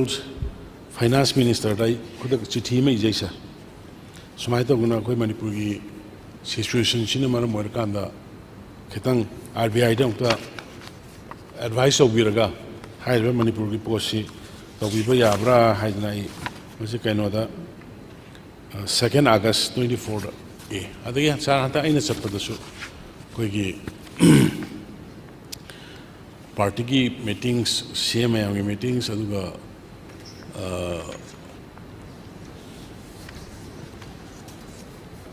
ऑनरेबल मिनिस्टर सिंह मैम उन्नब मतम दसु मैडम उन्नदना इन सर से सुम बले सर से टीम मैडम द से टीम सु इगिबनी कोई मणिपुर की लोन लौरगा लेरिबा मैम सी लेरिबा सिचुएशन सिना सिंगबद याम वागदोरे ने यारगदी सर मसी खरा मैडम खरा आउतो यंबियो आरबीआई की दंतंग हाइबिरगा नत्रगना करी मैडम करी तो यागे अदमा हुजिक आई पॉजिटिवली करी तो यागे हाइदना मा अइंगोंद हाइरे अदुना अइंगोंददी थाजब खरदी लेरी थाजब खरदी हाइरिबा आरबीआई ना कोई रिलीफ कोई इंक्लूडिंग माइक्रो फाइनेंस की कांगबू सी याउना अदुगा इंडस्ट्री मचा मचा तौजरिबा तौरिबा मयाम सिदाई अइंगोंददी मैडम उनरबा मतुंगदा फाइनेंस मिनिस्टर उनरबा मतुंगदा एक कितंग रिलीफ लाकरा हाइबगी थाजबदी लई अदुबो हुजिमक्ति हाइबा ngamde अदो ngसाइगी state government ngamba level totally loan की करी किसी आरबीआई की नी जीएसटी सु हुजिकी मोय लेरे अदुबो हाइरिबा मोयगी लोन की पोस्ट दैदा स्टेट गवर्नमेंट ना गी साइट की एनी ngamba प्रोविजन मधुगी लुब होल गुम करी म लेरंबले तारगदी स्टेट गवर्नमेंट की वइना दे आई मुखोयदा वामिनरिबा मयाम सैदा मतेंग पांगबदा कोई गवर्नमेंट साइट की सबचाना पांगे अदुगा हुजिकी आरबीआई ने यारक्तबनिना सही तौबगी दे कोई एप्लीकेशन थाबसु कोई से मोय कैन एलिजिबिलिटी से सा कैनो ने कोई द लेरमी से पुन्ना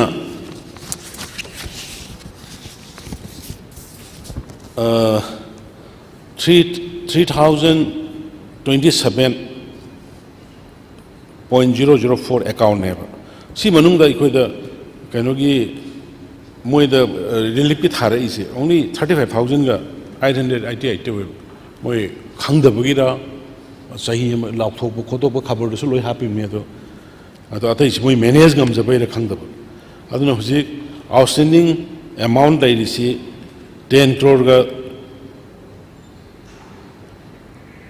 10,215.76 crore ने सी मनुंगदा अमाउंट एलिजिबल फॉर रिलीफ से 8,000 का 690 crore मीन्स 2,049.851 अकाउंट खत होइबा एप्लीकेशन थाबसे वालक अदुना होजे आइना हाजिकिबा स्टेट लेवल बैंकर कमिटी ना चीफ सेक्रेटरी के तौर का कोई रेगुलरली मॉनिटरिंग तौरी अदो आइना थाजबदा आइना आरबीआई ने रिफ्यूज और मतुंगदा आइना ऑनरेबल मिनिस्टर फाइनेंस दा हायर कांद मानोंग इंटरवेंट तौबियो ना हाइबसदा ई थाजब खिदंग लैरि अदुना अदुगी दंजादु तक्सन बलेप खिरोगे अदुगा हुजिकी हाइबसदा माइक्रो फाइनेंस की करी गुसु मोइना फिरागदि लो यावरनी है माय सेंकुक sir thank you sir Honorable Leader of the House kan taksan bi gahari sir adu mayam na su business community su yam appreciate to bigani sir ai copy tang Honorable Speaker ke through the IP ke RPA reply se Honorable Leader of the House libiram basu yare ngasai State Level Bankers Committee SLBC Manipur gi sigi you are requested to approach State Level Bankers Committee ngasai State Level Bankers Committee na sir sigi July 1 da phamgriba minutes of special SLBC meeting haiba sumaina sigumba phambiba man lairabra phambidragadi masi amtang phamhalaga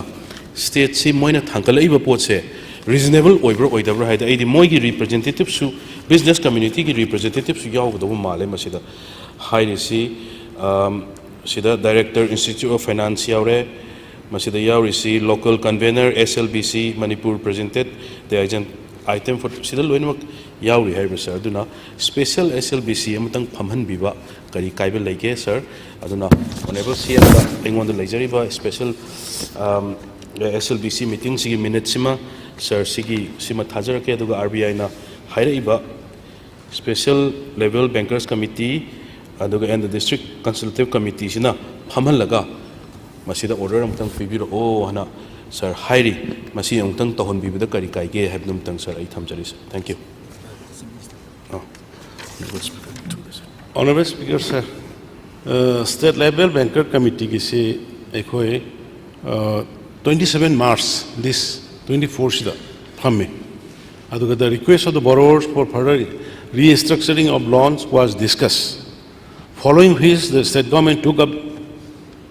with the Reserve Bank of India RBI for extension of relief measure for 3 more months.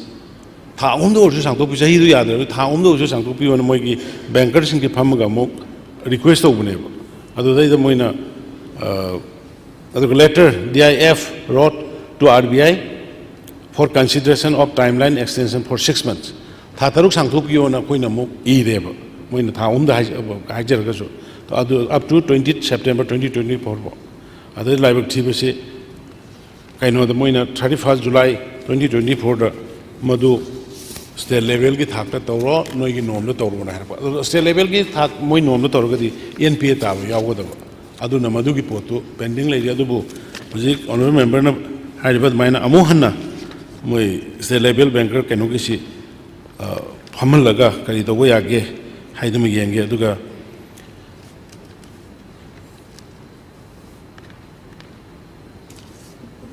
ai athu boda moi meeting tawro kan da kari moi ge site gi kari to ngarang ate ngarang mathang nan moi ba aina kawra hang ma kan da di sar masi hosi ki nom da set gi se level gi banker association gi nom da heksa ke matam da NPA ta ba khop yaw gani madu ne hena loni sing da awa bo ne na haiba adu wai further kari to go ya ge sar to hoji house se nung ten ji pung hum phao bo jon tok jere